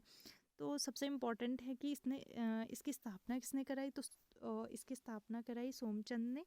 और इसका अंतिम शासक पूछते हैं तो अंतिम शासक था महेंद्रचंद्र और स्थापना कराई सोमचंद ने। ये बहुत इंपॉर्टेंट क्वेश्चन है, दो जो हाईलाइट किए हैं वो बहुत ज़्यादा इंपॉर्टेंट, मतलब बार बार रिपीट होने वाले क्वेश्चन हैं। अब आयोग के PYQ सॉल्व करेंगे तो बहुत सारे क्वेश्चन आपको रिपीटेड मिलेंगे। तो ये जो हाईलाइट किए हुए हैं ये सारे रिपीटेड क्वेश्चंस हैं, तो इन पर बहुत ज़्यादा ध्यान देना है। ठीक है, तो चंद्रवंश का संस्थापक है सोमचंद और इनका अंतिम राजा था महीनचंद। ये बहुत ज़्यादा इंपॉर्टेंट चीज़ें हैं। प्रारंभ में इस राज्य में केवल राजधानी चंपावत के आसपास के क्षेत्र को ही सम्मिलित किया गया था, लेकिन बाद में चंद शासकों ने वर्तमान के नैनीताल, पिथौरागढ़, अल्मोड़ा, नेपाल के भी कुछ हिस्सों को अपने अधीन कर लिया। ठीक है, कुमाऊं का इंद्रचंद ने रेशमी वस्त्रों का कार्य शुरू कराया। तो रेशमी वस्त्रों का कार्य किसने शुरू कराया, क्वेश्चन आ सकते, तो इंद्रचंद ने कराया। ठीक है, ये सन 1191 ईस्वी के बाद नेपाल के डोटी के चल्ल नामक राजाओं ने चंद शासकों को अपने अधीन कर लिया। इस अधीनता से मुक्ति चंद शासक को भारती चंद ने नेपाल पर आक्रमण कर दिलाई। तो भारती चंद ने मुक्ति दिलाई किन के अधीनता से, जो चल शासक राजाएं हैं उनसे चंद शासकों को मुक्ति दिलाई किसने, भारती चंद ने। ठीक है, अब आता है ज्ञानचंद। ज्ञानचंद वह पहला राजा है जिसने दिल्ली के सुल्तान फिरोज शाह तुगलक के दरबार में भेंट लेकर गया, ज्ञानचंद। ठीक है, और सुल्तान ने इसे क्या दी, गरुड़ की उपाधि दी। तो इसे गरुड़ ज्ञानचंद नाम से भी जानते हैं। तो गरुड़ की उपाधि धारण करी किसने, ज्ञानचंद ने। और गरुड़ की उपाधि इसे किसने दी, ये भी क्वेश्चन आ सकता है, तो किसने दी थी, सुल्तान ने, फिरोज शाह तुगलक ने। ठीक है, ये बहुत ज़्यादा हाईलाइटेड चीज़ें, बहुत ज़्यादा इंपॉर्टेंट है। बालो कल्याण चंद ने मणकोटी राज्य को जीतकर चंद राज्य में मिलाया और अपने राजधानी चंपावत से अल्मोड़ा ले आया। रुद्रचंद अकबर का समकालीन था, मतलब जब उत्तराखंड के कुमाऊं में रुद्रचंद का शासक चल रहा था, तो दिल्ली में किसका शासन चल रहा था उस टाइम पे, अकबर का। ठीक है, तो समकालीन का मतलब वही होता है कि यहाँ कुमाऊं क्षेत्र में रुद्रचंद का शासक चल रहा है और दिल्ली में अकबर का। ठीक है, तराई पर अधिकार कर वर्तमान में रुद्रनगर की स्थापना भी रुद्रचंद ने कराई। रुद्र से याद रखना, रुद्रचंद, रुद्रपुर। ठीक है, अल्मोड़ा का मल्ला महल भी रुद्रचंद ने बनाया। कभी ऐसे क्वेश्चन आते हैं कि मल्ला महल किसने बनाया, तो रुद्रचंद ने बनाया मल्ला महल। ठीक है, लक्ष्मी चंद नामक चंद्र राजा ने बंदोबस्त कार्यालय, न्योवाली तथा विस्टावाली कचहरियाँ खुलवाई। राज्य कर्मचारियों की श्रेणियाँ बनवाई तथा अनेक करों का सृजन करा किसने, लक्ष्मी चंद ने। त्रिमल चंद को शाहजहां ने बहादुर व जमींदारी की उपाधियाँ दी थी। थल के एलोरा तथा कैलाश मंदिर जैसा एक हथिया देवाल का निर्माण बाज बहादुर चंद ने कराया। एलोरा और कैलाश मंदिर मतलब ये पूरे एक ही पत्थर के बने हुए हैं, एक हथिया दीवाल बोलते हैं इन्हें, मतलब कि एक ही पत्थर से पूरा मंदिर का निर्माण करवाना। ठीक है, चंद राजाओं में नेपाल पर आक्रमण करने वाला दूसरा राजा अमोघ चंद था, उद्योग चंद था। अल्मोड़ा में नंदा देवी की स्थापना भी ज्ञानचंद ने कराई। कभी क्वेश्चन पूछता है कि अल्मोड़ा में नंदा देवी की स्थापना किसने कराई, तो ज्ञानचंद ने। ज्ञानचंद ही वो पहला शासक था जिसने अपने नाम के आगे गरुड़ की उपाधि धारण करी, तो इसे गरुड़ ज्ञानचंद भी कहते हैं। इसने नंदा देवी की स्थापना भी कराई। कहाँ पे, अल्मोड़ा में, ठीक है। जगतचंद के शासनकाल में कुमाऊं का स्वर्णकाल, जगतचंद के शासनकाल को कुमाऊं का स्वर्णकाल भी कहते हैं। तो क्वेश्चन आता है कुमाऊं का स्वर्णकाल किसके शासनकाल को कहते हैं? तो जगतचंद के शासनकाल को कुमाऊं का स्वर्णकाल कहते हैं, ठीक है। कल्याणचंद बहादुर ने अल्मोड़ा में चौमल्ला महल बनाया। तो रुद्रचंद ने मल्ला महल बनाया। चौमल्ला महल किसने बनाया? कल्याणचंद ने चौमल्ला महल, रुद्रचंद ने मल्ला महल। देवीचंद को कुमाऊं का मोहम्मद भी कहा जाता है। कुमाऊं का मोहम्मद किसे कहा जाता है? देवीचंद। 1790 में नेपाल के गोरखाओं के तत्कालीन राजा महेंद्रचंद को हवाला बाग में एक साधारण से युद्ध में पराजित कर दिया। तो गोरखाओं ने कुमाऊं पर आक्रमण कब किया? क्वेश्चन आएगा तो 1790 में, ठीक है। तो महेंद्रचंद को हराया था इन्होंने, ठीक है। समस्त कुमाऊं को अपने कब्जे में ले लिया और चंदवंश का अंत हो गया। तो चंदवंश का अंतिम शासक था महेंद्रचंद, और 1790 में नेपाली गोरखाओं ने कुमाऊं पर अधिकार कर लिया। तो क्वेश्चन आता है कुमाऊं पर नेपालियों ने कब अधिकार किया था? तो 1790 में गोरखाओं ने कुमाऊं पर आक्रमण करा, ठीक है। और किसको हराया? महेंद्रचंद को। राजा रुद्रचंद ने त्रैवणिक धर्म निर्णय उषा चंद्र गोदिया और राजा रूपचंद ने पक्षी आखेट को शास्त्र नाट्यों की रचना करी। जो हाईलाइटेड चीज़ें हैं वो बहुत ज़्यादा इंपॉर्टेंट है। चंद राजाओं का राज्य चिन्ह क्या था? तो चंद राजाओं का राज्य चिन्ह था गाय। चंद राजाओं के शासनकाल में कुमाऊं क्षेत्र में भूमि निर्धारण का कार्य, तो ये भी क्वेश्चन आता है कि भूमि निर्धारण का कार्य किसके टाइम पे हुआ था? तो चंद राजाओं के टाइम पे, ठीक है। के साथ ही ग्राम्य प्रधान या मुखिया की नियुक्ति की परंपरा भी शुरू हो गई। अब इसमें ये बॉक्स जो दिया हुआ है इसमें बहुत इम्पोर्टेंट चीज़ें हैं जो याद करनी है आपको, और क्वेश्चन यहाँ से डायरेक्ट बन जाते हैं, वन लाइनर फॉर्म में है। तो क्वेश्चन डायरेक्ट यहाँ से आने के चांसेस बहुत ज़्यादा होते हैं। खगमरा का किला किसने बनाया? भीष्मचंद ने। लाल मंडी का किला अल्मोड़ा में स्थित है जो कल्याणचंद ने बनवाया। इसे फोर्ट मोइरा का किला भी कहते हैं। तो ये अल्मोड़ा में है, इसे कल्याणचंद ने बनाया। लाल मंडी का किला या फोर्ट मोइरा, ठीक है, कल्याणचंद ने। मल्ला महल रुद्रचंद। राजभुंगा का किला सोमचंद्र। नेथड़ा का किला, नेथड़ा देवी मंदिर का है ये नेथड़ा का किला। और सिरमोही का किला ये दिया नहीं हुआ है किसने बनाया। तो ऊपर के ये 2-4 चीज़ें हैं जो किले हैं, ये किसने बनाए ये याद रखना। मल्ला महल रुद्रचंद, राजभुंगा का किला सोमचंद, लाल मंडी का किला या फोर्ट मोइरा कल्याणचंद, खगमरा का किला भीष्मचंद। इसको याद करने की कोई ट्रिक बना लेना क्योंकि वरना कन्फ्यूज़न रहेगा। तो या फिर आप बार बार रिपीट करके सुनते रहिए, याद हो जाएगा चीज़ें। कोई भी काम कर रहे हैं आप वीडियो चला लीजिए तो कंटिन्यूअसली आपको सुनते याद हो जाएंगी चीज़ें। अब हम परवार वंश या पवार वंश पढ़ेंगे गढ़वाल क्षेत्र पे, ठीक है। गढ़वाल क्षेत्र का राजवंश परमार या पवार राजवंश।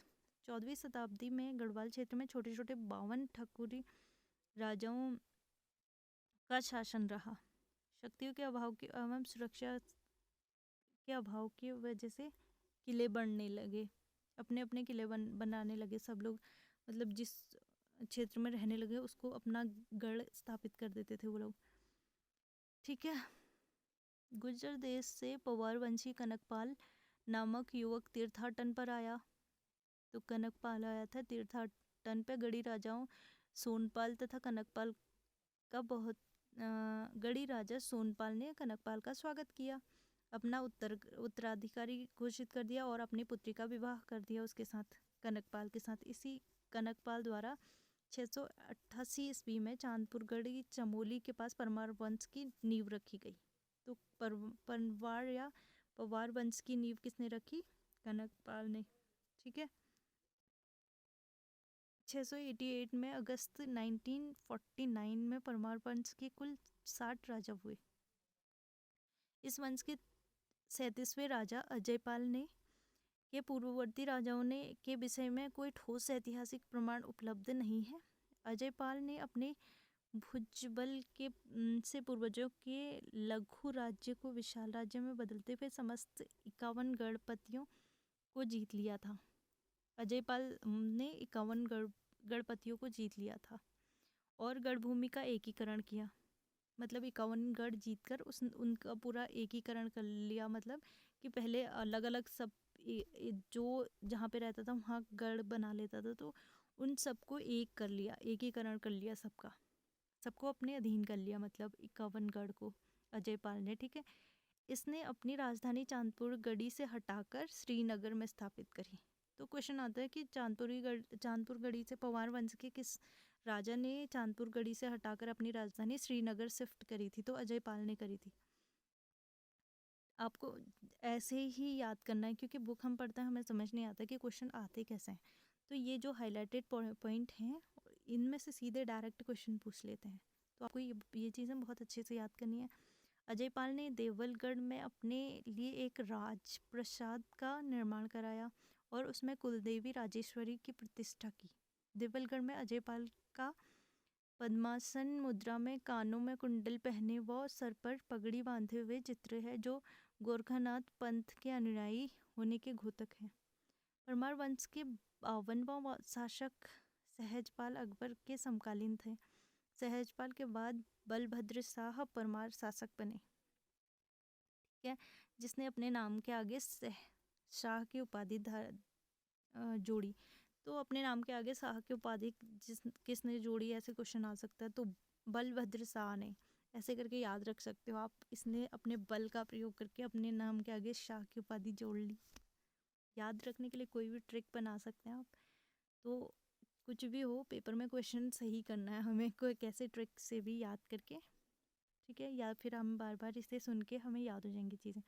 बलभद्र शाह के बाद मानशाह ने शासन किया, ठीक है। इसके बाद हम देखते हैं श्याम शाह के बाद महीपति शाह शासक बने। महीपति शाह ने गर्भभंजक की उपाधि धारण करी, ठीक है। महीपति शाह ने तिब्बत में 3 बार आक्रमण किया। तो गर्भभंजक किसे कहा जाता है? महीपति शाह। ये आपने याद रखनी है, महीपति शाह गर्भभंजक, महीपति शाह गर्भभंजक, ठीक है। महीपति शाह के बाद 7 वर्षीय पुत्र पृथ्वीपति शाह की माँ कर्णावती के संरक्षक पर गद्दी पर बैठा। कौन? महीपति शाह का पुत्र पृथ्वीपति शाह, ठीक है। उसके बाद यहाँ गढ़वाल की राज्य की संरक्षिका महारानी कर्णावती ने अपने वीरता और सूझबूझ से मरने से बचने के लिए मुगल सैनिकों को पकड़वाकर उनकी नाक कटवा दी। इनकी कहानी एक प्रसिद्ध है। तब इस घटना के बाद इनका नाम नागकटी रानी से प्रसिद्ध हो गया, महारानी कर्णावती। तो नागकटी रानी किसे कहा जाता है, ये क्वेश्चन आता है। नागकटी रानी किसे कहा जाता है? महारानी कर्णावती। ये क्वेश्चन रिपीटेड क्वेश्चन है। नागकटी रानी किसे कहा जाता है? महारानी कर्णावती, ठीक है। पृथ्वीपति शाह ने मुगल शाह जादा दारा शिकोह के पुत्र सुलेमान शिकोह को अपने यहाँ आश्रय दिया। तो सुलेमान शिकोह को अपने यहाँ पे आश्रय किसने दिया, ये भी आता है। तो पृथ्वीपति शाह ने सुलेमान शिकोह को अपने यहाँ आश्रय दिया, जिस कारण औरंगजेब नाराज हो गए थे।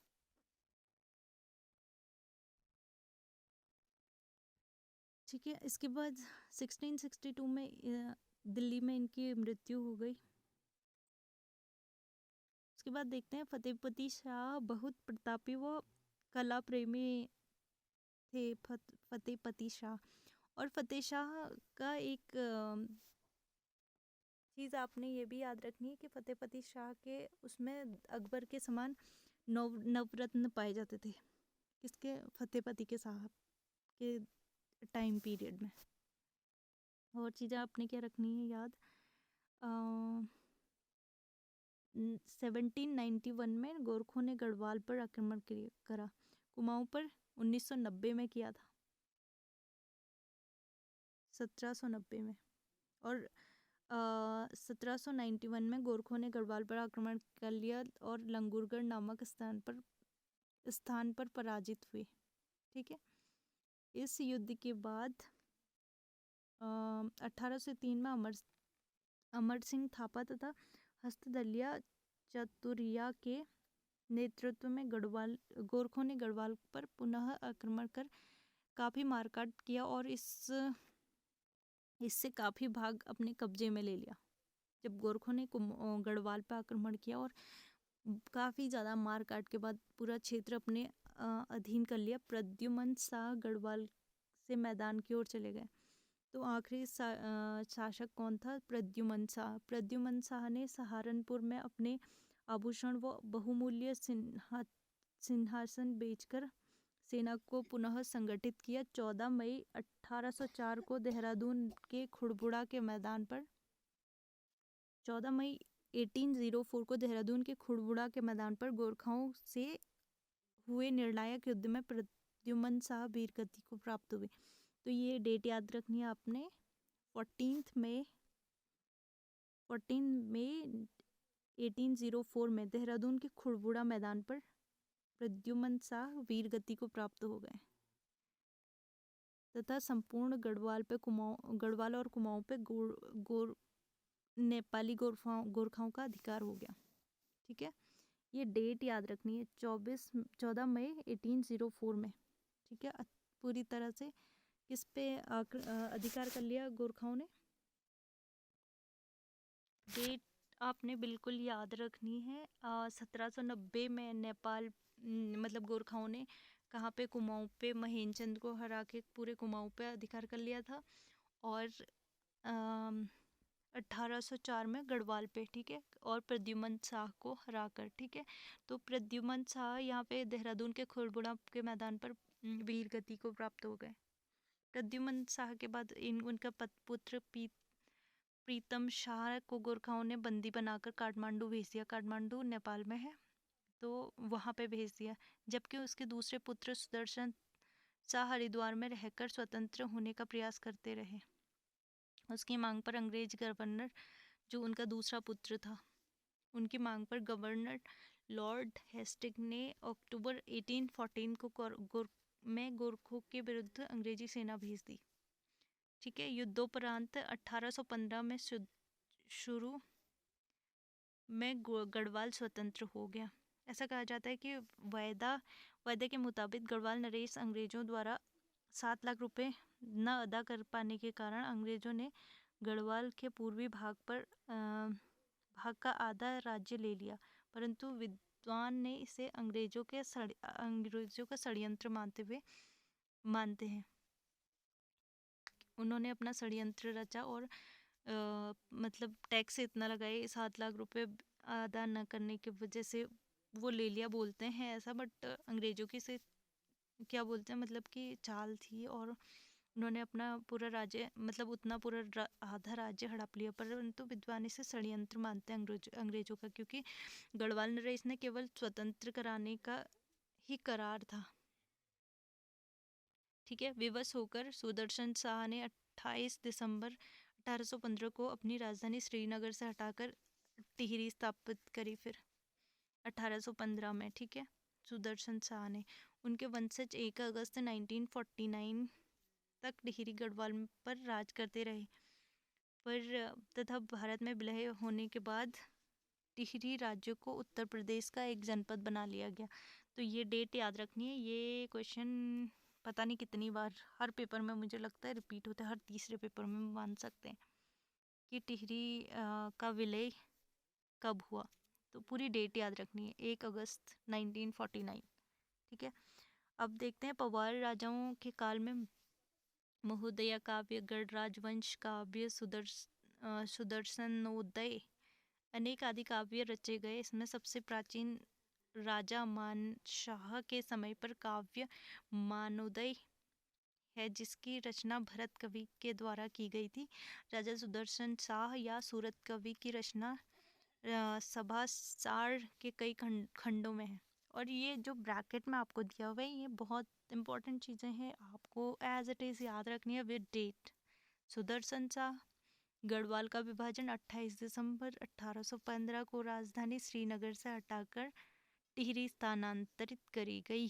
सुदर्शन शाह ने करी 1815 में। ठीक है, भवानी शाह कब से कब तक रहे? 1859 से 71 तक। प्रताप शाह।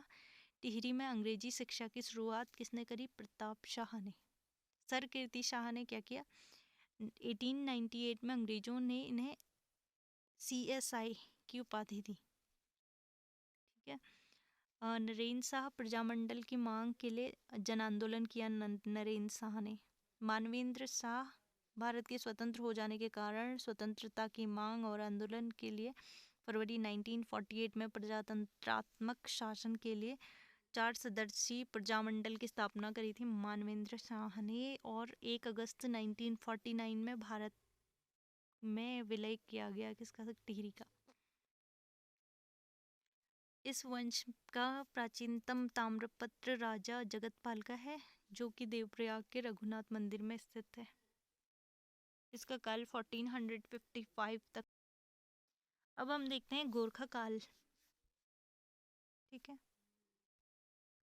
गोरखा काल देखते हैं। गोरखा शासन कब से कब तक चला? गोरखा काल गोरखा नेपाल के थे जो बहुत लड़ाकू और साहसी थे।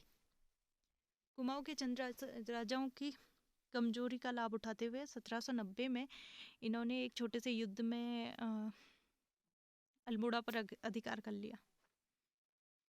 महेंद्रचंद को हराकर 1790 में अल्मोड़ा पर अधिकार कर लिया। कुमाऊं पर अधिकार करने के बाद 1791 में गढ़वाल पर भी आक्रमण कर लिया, लेकिन 1791 में ये लोग पराजित हो गए थे। फरवरी 1803 में संधि के विपरीत अमर सिंह थापा और हस्तिदल चतुरिया के नेतृत्व में गोरखाओं ने गढ़वाल पर पुनः आक्रमण कर लिया। मतलब जब ये 1791 में पराजित हो गए थे तो एक संधि हुई थी, लेकिन फिर संधि को ना मानते हुए इन्होंने 1803 में फिर से अमर सिंह थापा और हस्तिदल चतुरिया के नेतृत्व में फिर से आक्रमण कर लिया गढ़वाल पे। गढ़वाल नरेश प्रद्युमन शाह श्रीनगर छोड़कर भाग गए। 14 मई 1804 को गढ़वाल नरेश प्रद्युमन शाह और गोरखाओं के बीच खुड़बुड़ा के मैदान पर बहुत निर्णायक युद्ध हुआ, जिसमें गढ़वाल नरेश शहीद हो गए। प्रद्युमन शाह शहीद हो गए थे उसमें। इस प्रकार गढ़वाल और कुमाऊं पे दोनों पे किसका अधिकार हो गया? गोरखाओं का। गढ़वाल नरेश प्रद्युमन शाह के पुत्र सुदर्शन शाह के आमंत्रण पर 1814 में गढ़वाल को मुक्त कराने के लिए अंग्रेजी सेना भेजी गई। गोरखों को पराजित कर गढ़वाल राज्य को मुक्त करा दी अंग्रेजी सेना ने। अब केवल कुमाऊं क्षेत्र पर गोरखों का अधिकार रह गया। कर्नल निकोलस तथा कर्नल गार्डनर ने अप्रैल 1815 में कुमाऊं में अल्मोड़ा को तथा जनरल अख्तरलोनी ने 15 मई 1815 को वीर गोरखा सरदार अमर सिंह थापा को मालवा का किला जीत लिया। अंग्रेज से जो उन्होंने अमर सिंह थापा से मालवा का किला जीत लिया। 27 अप्रैल 1815 में कर्नल गार्डन ने नेपाली गोरखा शासक बरमान शाह के बीच संधि के तहत कुमाऊं की सत्ता अंग्रेजों को सौंप दी। तो 27 अप्रैल 1815 को जो अंग्रेजों ने मतलब जो ये नेपाली राजा थे गोरखाओं ने अंग्रेजों को सत्ता सौंप दी। कब? 27 अप्रैल 1815 में। आपको डेट याद रखनी है। अमर सिंह थापा की हार के बाद गोरखाओं और अंग्रेजों के मध्य 28 नवंबर 1815 को संगौली की संधि हुई। तो संगौली की संधि की डेट याद रखना आप। और ये भी पूछते हैं कि अमर सिंह थापा और अंग्रेजों के बीच कौन सी संधि हुई? तो संगौली की संधि हुई थी और इसकी डेट है 28 नवंबर 1815। 28 नवंबर 1815 को संगौली की संधि हुई गोरखाओं और अंग्रेजों के बीच। ठीक है। संगौली संधि ने नेपाल सरकार नहीं मानी। संगौली की संधि को नेपाल सरकार ने नहीं माना था। अंग्रेजों ने फरवरी 1816 में नेपाल पर चढ़ाई करके काठमांडू के पास गोरखाओं को पराजित कर दिया। अंततः 1816 में नेपाल सरकार ने संगौली की संधि मान ली। 28 नवंबर 1815 में संगौली की संधि हुई, लेकिन तब क्या नेपाली राजाओं ने गोरखाओं ने संगौली की संधि को माना नहीं। बट जब फिर काठमांडू में फिर से अंग्रेजों ने वो किया आक्रमण किया, तो तब वहाँ पे क्या हुए, गोरखा पराजित हो गए। अंततः 1816 में उनको फिर संगौली की संधि स्वीकार करनी पड़ी। संगौली की संधि की बातें क्या थी? गोरखाओं ने अपनी दक्षिणी सीमा के किनारे की निचली भूमि पर अपना दावा करना छोड़ना स्वीकार किया। ठीक है, जो नीचे दक्षिण सीमा वाले भाग थे उन पे अपना अपनी सीमा या दावा करना स्वीकार मतलब छोड़ दिया। गढ़वाल और कुमाऊं के जिले अंग्रेजों को सौंप दिए। मतलब संगौली की संधि में गढ़वाल और कुमाऊं दोनों जिले अंग्रेजों को सौंप दिए गोरखाओं ने हार जाने के बाद। गोरखों सिक्किम से हट गए गोरखे सिक्किम से हट गए तथा काठमांडू में एक ब्रिटिश रेजिमेंट रखना स्वीकार किया गया। गोरखाओं को ब्रिटिश सेना में भर्ती करने पर सहमति हुई। तो ये थी संगौली की संधि। मतलब पूरी तरह हार गए थे तो, और जो अंग्रेजों की बातें थी सभी माननी पड़ी थी किनको, गोरखाओं को। ठीक है, कुमाऊं और गढ़वाल पर गोरखाओं के शासनकाल क्रमशः 25 साल, पर 25 साल कुमाऊं में और 10 साढ़े 10 साल गढ़वाल में रहा इनका। कभी कभी इसका टाइम पीरियड भी पूछ लेते हैं। 25 साल कुमाऊं में और गढ़वाल में 10 साल और 5 महीने रहा। ठीक है, बहुत अन्याय और अत्याचारपूर्ण शासक है और इसे गोरख्याली, लोक भाषा में इसे गोरख्याली कहा जाता है। गोरख्याली पूछ लेते हैं कि गोरख्याली क्या था, तो ये एक अत्याचारपूर्ण शासन था गोरखाओं का। अंग्रेजी शासन, गोरखाओं के बाद किसका, अंग्रेजों का शासन चला कुमाऊं गढ़वाल में। ठीक है, अप्रैल 1815 के तक कुमाऊं पर अधिकार करने के बाद अंग्रेजों ने टिहरी रियासत छोड़कर अन्य क्षेत्रों को नॉन रेगुलेशन प्रांत बनाकर उत्तरी पूर्वी का भाग बना लिया। इस क्षेत्र के लिए प्रथम कमिश्नर कर्नल गार्डनर को मई 1815 में नियुक्त किया गया। तो फर्स्ट कमिश्नर कर्नल गार्डन को नियुक्त किया इन्होंने, अंग्रेजी सेना ने। कुछ समय के बाद प्रशासनिक सुविधा के लिए कुमाऊं जनपद का गठन किया गया और गढ़वाल नरेश से लिए गए क्षेत्र को कुमाऊं का एक परगना बना दिया गया, जबकि देहरादून को 1817 में सहारनपुर जनपद में सम्मिलित किया गया। तो देहरादून पहले सहारनपुर जनपद में सम्मिलित किया गया था। इस पर अंग्रेजी सेना के अंग्रेजी राज्य में आरंभ में उत्तराखंड में 2 राजनीतिक शक्तियां थी, कुमाऊं जनपद और टिहरी गढ़वाल राज्य, 2 इकाइयां थी। 1849 में ब्रिटिश गढ़वाल का मुख्यालय श्रीनगर से हटाकर पौड़ी लाया गया। पौड़ी गढ़वाल में नए जनपद का सृजन किया गया। सन 1854 में नैनीताल में कुमाऊं मंडल का मुख्यालय बनाया गया नैनीताल में। ठीक है, कुमाऊं मंडल का मुख्यालय नैनीताल में कब बनाया गया? 1854 में। ठीक है, 1854 से 1891 में कुमाऊं कमिश्नरी कुमाऊं और गढ़वाल, पौड़ी गढ़वाल जिले में शामिल थे। 1891 में कुमाऊं को अल्मोड़ा व नैनीताल नामक 2 जिलों में बांट दिया गया। स्वतंत्रता तक कुमाऊं मंडल में केवल यही 3 जिले थे, पौड़ी गढ़वाल, अल्मोड़ा और नैनीताल। ठीक है, सन 1891 में राज्य में नॉन रेगुलेशन प्रांत सिस्टम को भी समाप्त कर दिया गया। 1902 में संयुक्त प्रांत आगरा एवं अवध का एक गठन किया गया। गठन कर उत्तरांचल के क्षेत्र में इसे प्रांत में मिला दिया गया। 1937 से यह संयुक्त प्रांत और जनवरी 1950 से उत्तर प्रदेश का अंग बनाया गया। सन 1904 में नैनीताल गजेटियर में इससे हिल स्टेट नाम दिया गया नैनीताल को। ठीक है, अब देखते हैं कुछ स्वतंत्रता आंदोलन। ठीक है, 1857 की क्रांति, इसको तो हम सभी लोग परिचित हैं कि पूरा कितना खतरनाक था ये। तो इसमें उत्तराखंड के कौन कौन थे लोग और कैसे ये उत्तराखंड में कितना प्रभावशाली रहा ये देखेंगे।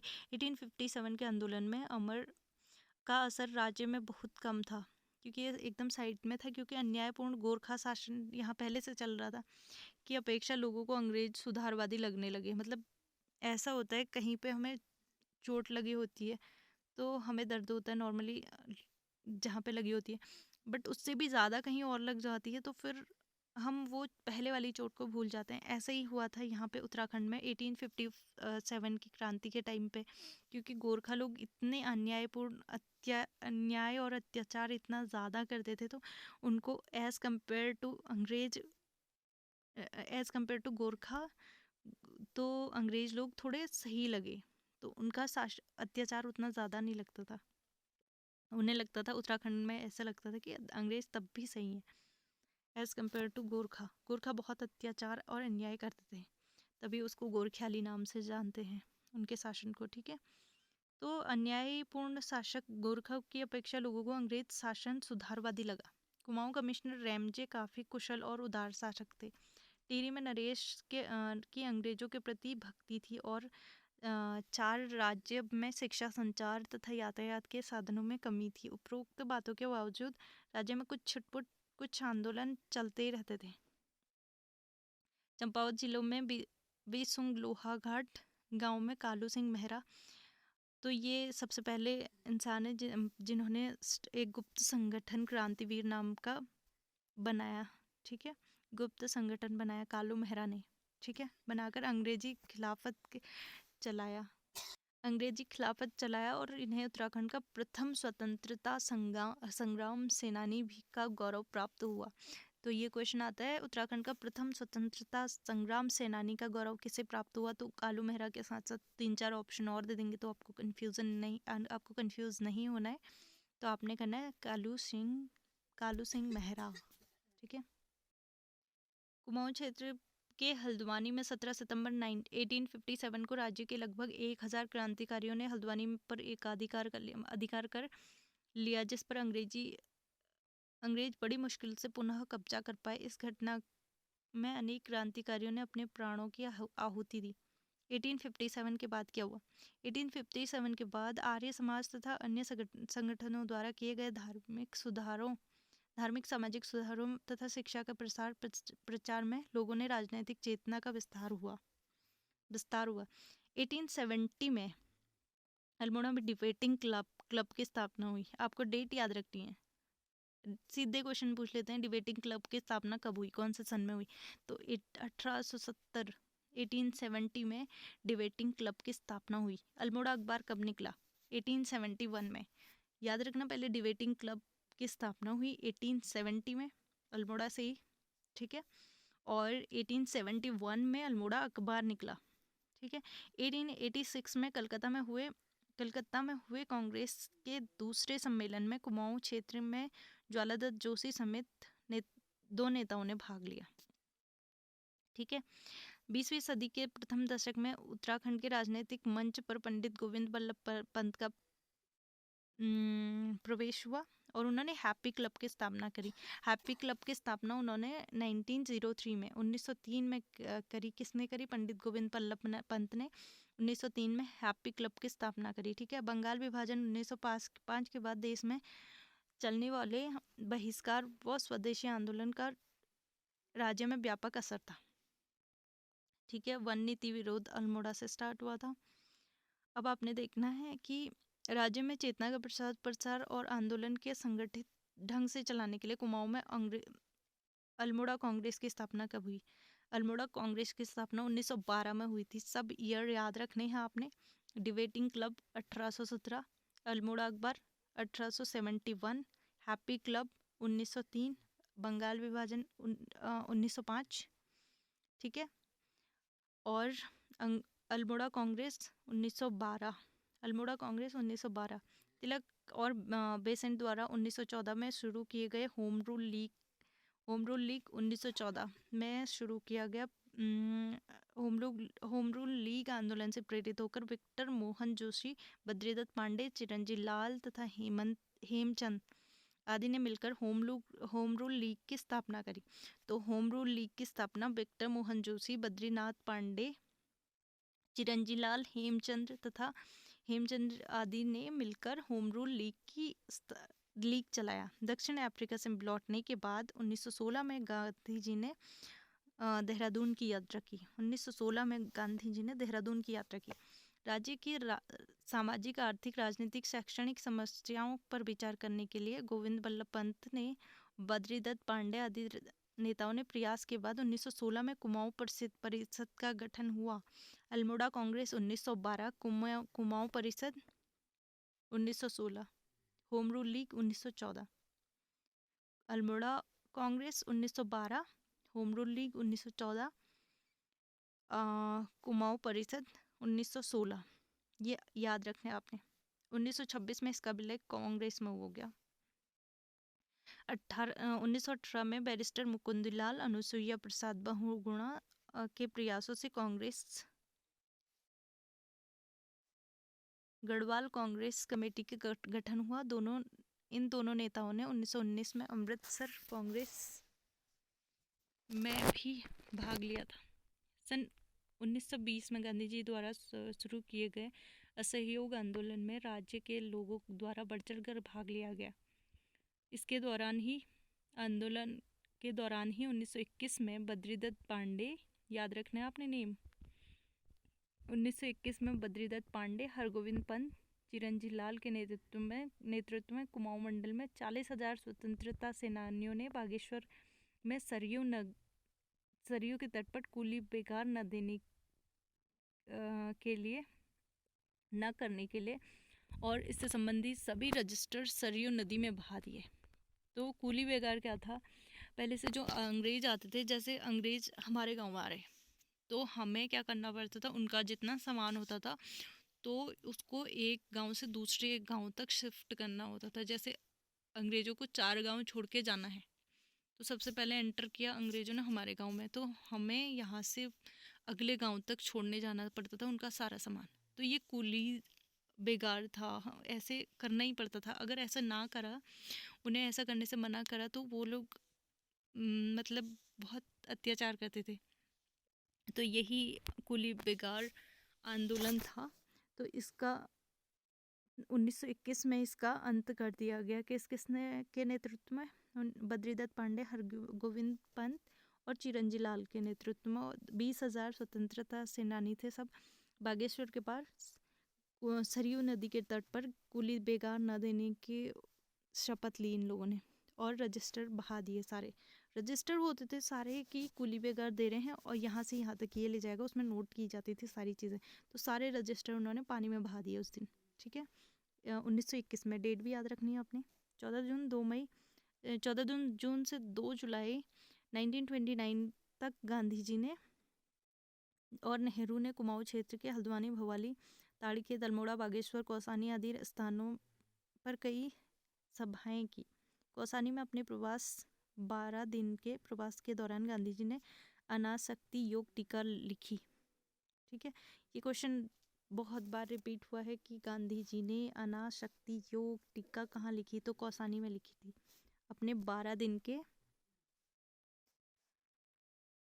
कौसानी में प्रवास के दौरान। ठीक है, कौसानी को उन्होंने भारत का स्विट्जरलैंड कहा। अभी क्वेश्चन ये भी आता है, गांधी जी ने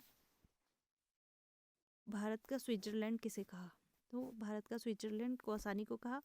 और कभी कभी क्वेश्चन पूछ लेता, कौसानी को भारत का स्विट्जरलैंड किसने कहा? तो गांधी जी ने कहा। ठीक है, 16 से 24 अक्टूबर 1929 तक गांधी जी ने गढ़वाल क्षेत्र पर कई सारी सभाएं करी।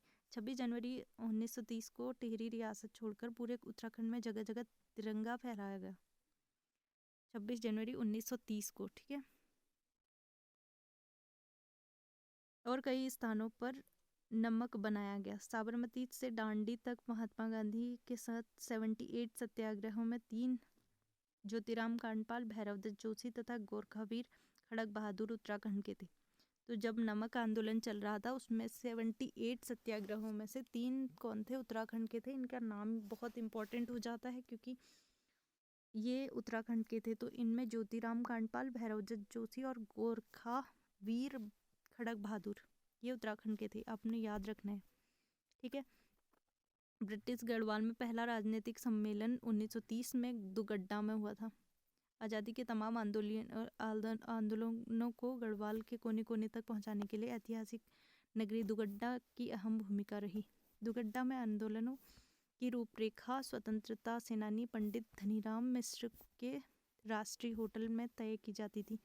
यह होटल 1942 तक आंदोलनकारियों की मुख्य स्थल था, लेकिन अब यह अमूल्य धरोहर खंडहर में तब्दील हो चुका है। 23 अप्रैल 1930 में पेशावर में 2x18 गढ़वाल राइफल के सैनिकों ने चंद्र सिंह गढ़वाली के नेतृत्व में निहत्थे अफगानों स्वतंत्रता सेनानियों पर गोलियां चलाने से इनकार कर दिया था। इतिहासकार इस घटना को पेशावर कांड कहते हैं। तो कौन सी राइफल थी तब पेशावर कांड के लिए? 2x18। ये याद रखना है आपने। पेशावर कांड नाम से इस घटना को पेशावर कांड नाम से जानते हैं। पेशावर कांड से प्रभावित होकर मोतीलाल नेहरू ने संपूर्ण देश में गढ़वाल दिवस मनाने की घोषणा की। ठीक है, 23 अप्रैल 1930 को। उग्र राष्ट्रवादी आंदोलन में भी राज्य के अनेक युवकों ने सक्रिय योगदान दिया। 1930 में दोगडिया स्टोर डकैती कांड में भवानी सिंह सहित राज्य के कई युवक थे।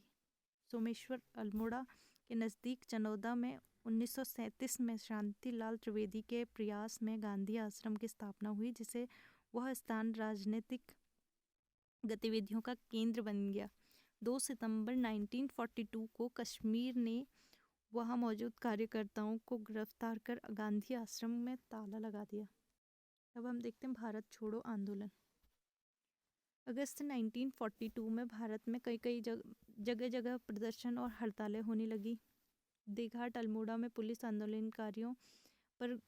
ने आंदोलनकारियों पर गोलियां चलाई और जिसमें हीरामणि हरिकृष्ण, बद्रीदत्त पांडे व कांडपाल शहीद हो गए। अल्मोड़ा में धामदो 25 अगस्त, ये जो भी आंदोलन हुए उनमें अल्मोड़ा नहीं, मतलब उत्तराखंड के कौन थे वो आपको याद रखने हैं। जो सारे नाम है ना, ये आपको सारे नाम याद रखने हैं। 1942 को सेना व जनता के बीच पत्थर व गोलियों का युद्ध हुआ, जिसमें 2 नाम इस संघर्ष में टीका सिंह व नरसिंह शहीद हो गए। शालम की भांति सल्ट क्षेत्र में 5 सितंबर सन 1942 को खुमार नामक स्थान पर कांग्रेस के मुख्यालय था। ब्रिटिश सेना ने जनता पर गोलियां चलाई। गंगाराम और खीमार देव 2 सगे भाई शहीद हो गए उस खुमार नामक स्थान पर। गोलियों के बुरी तरह से घायल चूड़ामणि में बहादुर सिंह कुछ दिनों बाद शहीद हो गए। स्वाधीनता आंदोलन में सल्ट की भूमिका के लिए इसे महात्मा गांधी ने कुमाऊं का बारदोली की पदवी से विभूषित किया गया। तो कुमाऊं का बारदोली किसे कहा जाता है?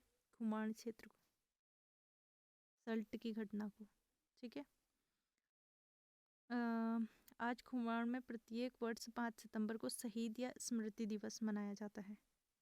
अब इसमें महिलाओं की क्या भूमिका रही? स्वतंत्रता आंदोलन के दौरान उत्तराखंड की महिलाएं भी सक्रिय रूप से जुड़ी हुई थी।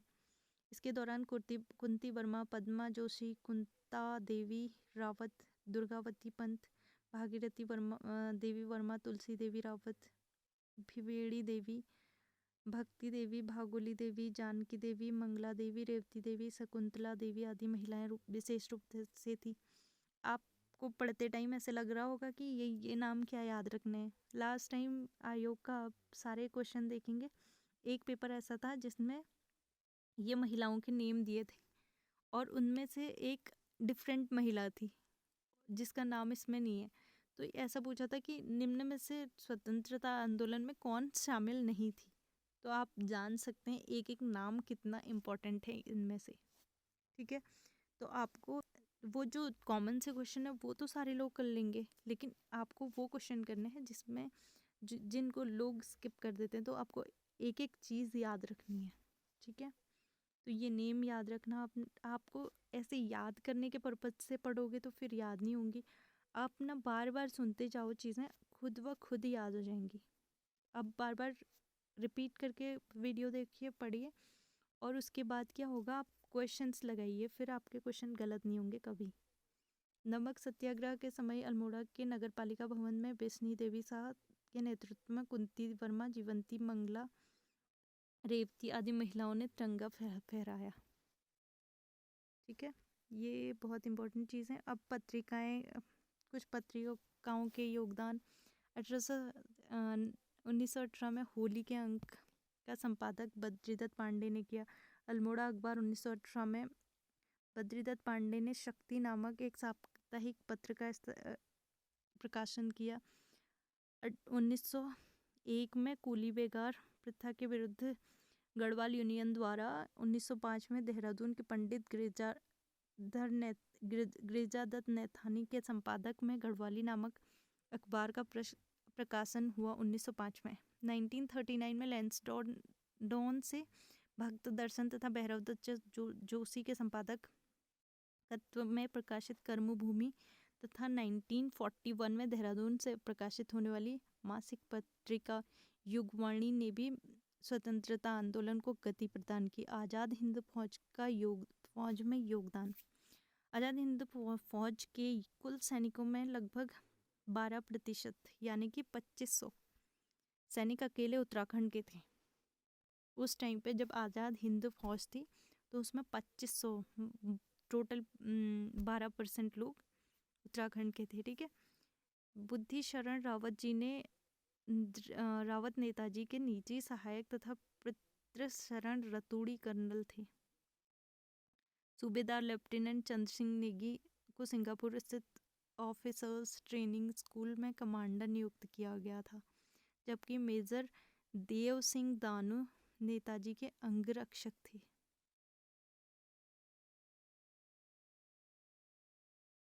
अब कुछ अन्य जन आंदोलन देखने। कूली बेगार मैंने अभी जो बताया था पीछे, अंग्रेज शासनकाल में अंग्रेजी अधिकारियों ने कई आने जाने के समय उनके सामान को गांव वालों को ढूंढना पड़ता था। एक गांव से दूसरे गांव पर क्या सामान उनका पहुंचाना पड़ता था। इस प्रकार रास्ते में पड़ने वाले सभी गाँवों में से यह बेगार ली जाती थी। इनके कोई टैक्स पे नहीं किया जाता था। नॉर्मली तुम्हारे गांव से अंग्रेज होके जा रहे हैं तो मतलब तुम्हारा दायित्व है उन्हें छोड़ के आओ। ये था कूली बेगार देना, मतलब बेगार दी जाती थी ये। इसके लिए गांव के मुखिया के पास एक रजिस्टर होता था, बेगार रजिस्टर बोलते थे उसे। उत्तराखंड उसमें सबका लेखा जोखा रहता था। उत्तराखंड की जनता इस कार्य को सम्मान के विरुद्ध मानती थी। ऑब्वियसली हर कोई मानेगा, किसी से तुम जबरन काम कराओगे, अपना सामान उठवा के मतलब यहाँ से वहाँ पहुँचवा रहे हो तो ऑब्वियसली सम्मान से विरुद्ध होगा वो। 1921 में काफ़ी पूर्व इस कुप्रथा के विरुद्ध में आंदोलन कर रही थी। यह आंदोलन सर्वप्रथम व्याड़ी गांव अल्मोड़ा से शुरू हुआ था। 13-14 जनवरी 1921, याद रखना डेट इम्पोर्टेंट है। कूली बेगार का अंत कब हुआ? 13-14 जनवरी 1921 को बागेश्वर के सरयू नदी के किनारे उत्तरायणी मेला में बद्रीदत्त पांडे, हरगोविंद पंत, चिरंजी लाल, ये नेम भी याद करने के नेतृत्व में लगभग 40,000 आंदोलनकारियों ने बेगार न देने की संकल्प किया तथा रजिस्टरों को सरयू नदी में बहा दिया। तब से यह कुप्रथा का अंत हुआ। ठीक है। अब टिहरी राज्य आंदोलन। प्रजातंत्रात्मक शासन की मांग को लेकर टिहरी रियासत में 20वीं शताब्दी के तीसरे दशक में जन आंदोलन लगे थे। 1939 में देव सुमन, दौलत राम, नागेंद्र शाह सकलानी, बीरचंद सिंह गढ़वाली के प्रयासों में प्रजामंडल की स्थापना हुई। ठीक है। 25 जुलाई 1944 में को 84 दिन की भूख हड़ताल के बाद श्रीदेव सुमन की क्या हो गई थी? मृत्यु हो गई थी। दौलत राम, भोलूराम नौटियाल, नागेंद्र सकलानी ने वो बागडोर संभाली, टिहरी राज्य आंदोलन की बागडोर संभाली श्रीदेव सुमन की मृत्यु हो जाने के बाद। ठीक है। अंततः अंत परिस्थितियों में को भांपकर राजा मानवेंद्र शाह ने 1949 में विलीनीकरण प्रपत्र पर हस्ताक्षर किया और 1 अगस्त 1949 को टिहरी संयुक्त प्रांत के रूप में एक जिला बना। तो श्रीदेव सुमन की 84 डेज की भूख हड़ताल के बाद मृत्यु हो गई थी टिहरी राज्य आंदोलन के लिए। ठीक है, ये याद रखना है आपने। और अब आता है डोला पालकी आंदोलन।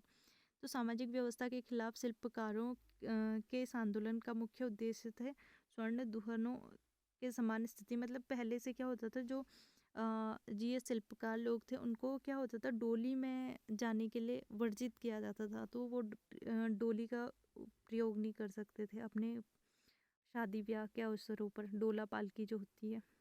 तो इसके लिए जयानंद भारती के नेतृत्व में इस व्यवस्था के खिलाफ जयानंद भारती के नेतृत्व में 1930 के आसपास चले आंदोलन के बाद शिल्पकारों दलितों को यह अधिकार मिला 1930 के बाद। ठीक है, ये डोला पाल की। आपको हर आंदोलन याद रखना है कौन सा आंदोलन किससे रिलेटेड है और उसका मेन संस्थापक कौन है, कौन उसको चला रहा है, ये चीज़ याद रखनी है। ध्यावत है कि 1911 में हरि प्रसाद ने यहाँ के दलितों के लिए शिल्पकार शब्द का प्रयोग किया। अब आता है सड़क आंदोलन। 1940 के लगभग गढ़वाल की जनता ने सड़क के लिए व्यापक आंदोलन किया। इसका उद्देश्य गरुड़ से कर्णप्रयाग तथा लैंसडौन से पौड़ी तक की गाड़ी का सड़क का निर्माण करवाना था। कनकटा बैल बनाम भ्रष्टाचार आंदोलन। अल्मोड़ा के बड़ियार रैत गांव में बैल के दोनों कान पर कुंडली लगाकर ऋण लिया जाता था। बाद में बैल के दोनों कानों को काटकर उसे 2 बार मरा घोषित करके बीमा की धनराशि भी हड़प ली जाती थी। कनकटा बैल बनाम भ्रष्टाचार आंदोलन।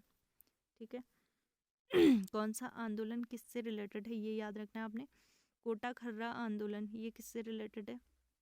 स्वतंत्रता के बाद किसानों, कोटा खर्रा आंदोलन याद रखना किसानों से रिलेटेड है। तो किसानों के संगठनों के नेतृत्व में चल रहे आंदोलन का उद्देश्य राज्य के तराई क्षेत्रों में सीलिंग कानून को लागू कराकर भूमिहीन किसानों को भूमि वितरण कराना था। कोटा खर्रा आंदोलन भूमिहीन किसानों से रिलेटेड है। शराब विरोधी आंदोलन, पुरुषों को शराब नहीं शराब से अधिक सेवन और सर्वाधिक दुष्परिणाम महिलाओं को भुगतना पड़ता था। अतः स्वतंत्रता के बाद से ही महिलाओं ने संगठनों नशा मुक्ति उत्तराखंड के उद्देश्य से आंदोलन करना शुरू कर दिया था। आंदोलन को देखते हुए उत्तर प्रदेश सरकार बीच बीच में से इस क्षेत्र को शराबबंदी लागू करती रही और पुनः चालू करती रही। 1984 में उत्तराखंड संघर्ष वाहिनी ने इसे आंदोलन का नेतृत्व संभालते हुए नशा नहीं रोजगार दो का नारा दिया और इसे पूरे राज्य में फैला दिया। तो शराब विरोधी आंदोलन का नारा क्या है? नशा नहीं रोजगार दो। ये क्वेश्चन आता है। आंदोलन के परिणाम के फलस्वरूप 1984 में अल्मोड़ा, नैनीताल आदि जिलों में सरकार ने शराबबंदी लागू कर दी, लेकिन बाद में आंदोलन ठंडा पड़ गया। विश्वविद्यालय आंदोलन। स्वतंत्रता के बाद विश्वविद्यालय की स्थापना के लिए आंदोलन शुरू किया गया। आंदोलन को देखते हुए एनडी तिवारी ने उत्तर प्रदेश विधानसभा में 1955 और 56 में विश्वविद्यालयों संबंधी प्रस्ताव रखा। तो उसके बाद फाइनली बाद में एनडी तिवारी ने इन दोनों क्षेत्रों के लिए एक एक विश्वविद्यालय खोलने का प्रस्ताव रखा और सरकार ने मान लिया। और 1973 में कुमाऊं और गढ़वाल 2 विश्वविद्यालय, कुमाऊं का नैनीताल में और गढ़वाल विश्वविद्यालय श्रीनगर में स्थापित किया गया। तो ये था हमारा 3rd यूनिट जो पूरी कंप्लीट हो चुकी है, जिन्हें हमने लाइन बाय लाइन पढ़ा। तो आप ये वीडियो को रिपीट करके बार बार देखते रहिए, जिससे आपको हर चीज़ याद हो जाए, क्योंकि इसमें से ये ऐसा चैप्टर है जिसमें से 4-5 क्वेश्चन बनने के चांसेस रहते हैं और कभी ऐसा कोई पेपर नहीं हुआ जब इस वाले यूनिट से क्वेश्चन नहीं आए। तो बहुत ज़्यादा इम्पोर्टेंट है। सोचिए आपके 30-40 क्वेश्चन उत्तराखंड से आने हैं, उसमें से आपके ये चैप्टर बहुत ज़्यादा इम्पोर्टेंट है। 30-40 क्वेश्चनों में 4-5 क्वेश्चन एक ही यूनिट इतनी कैपेबिलिटी रख रहा है, तो उसको आपने बहुत अच्छे से पढ़ना है।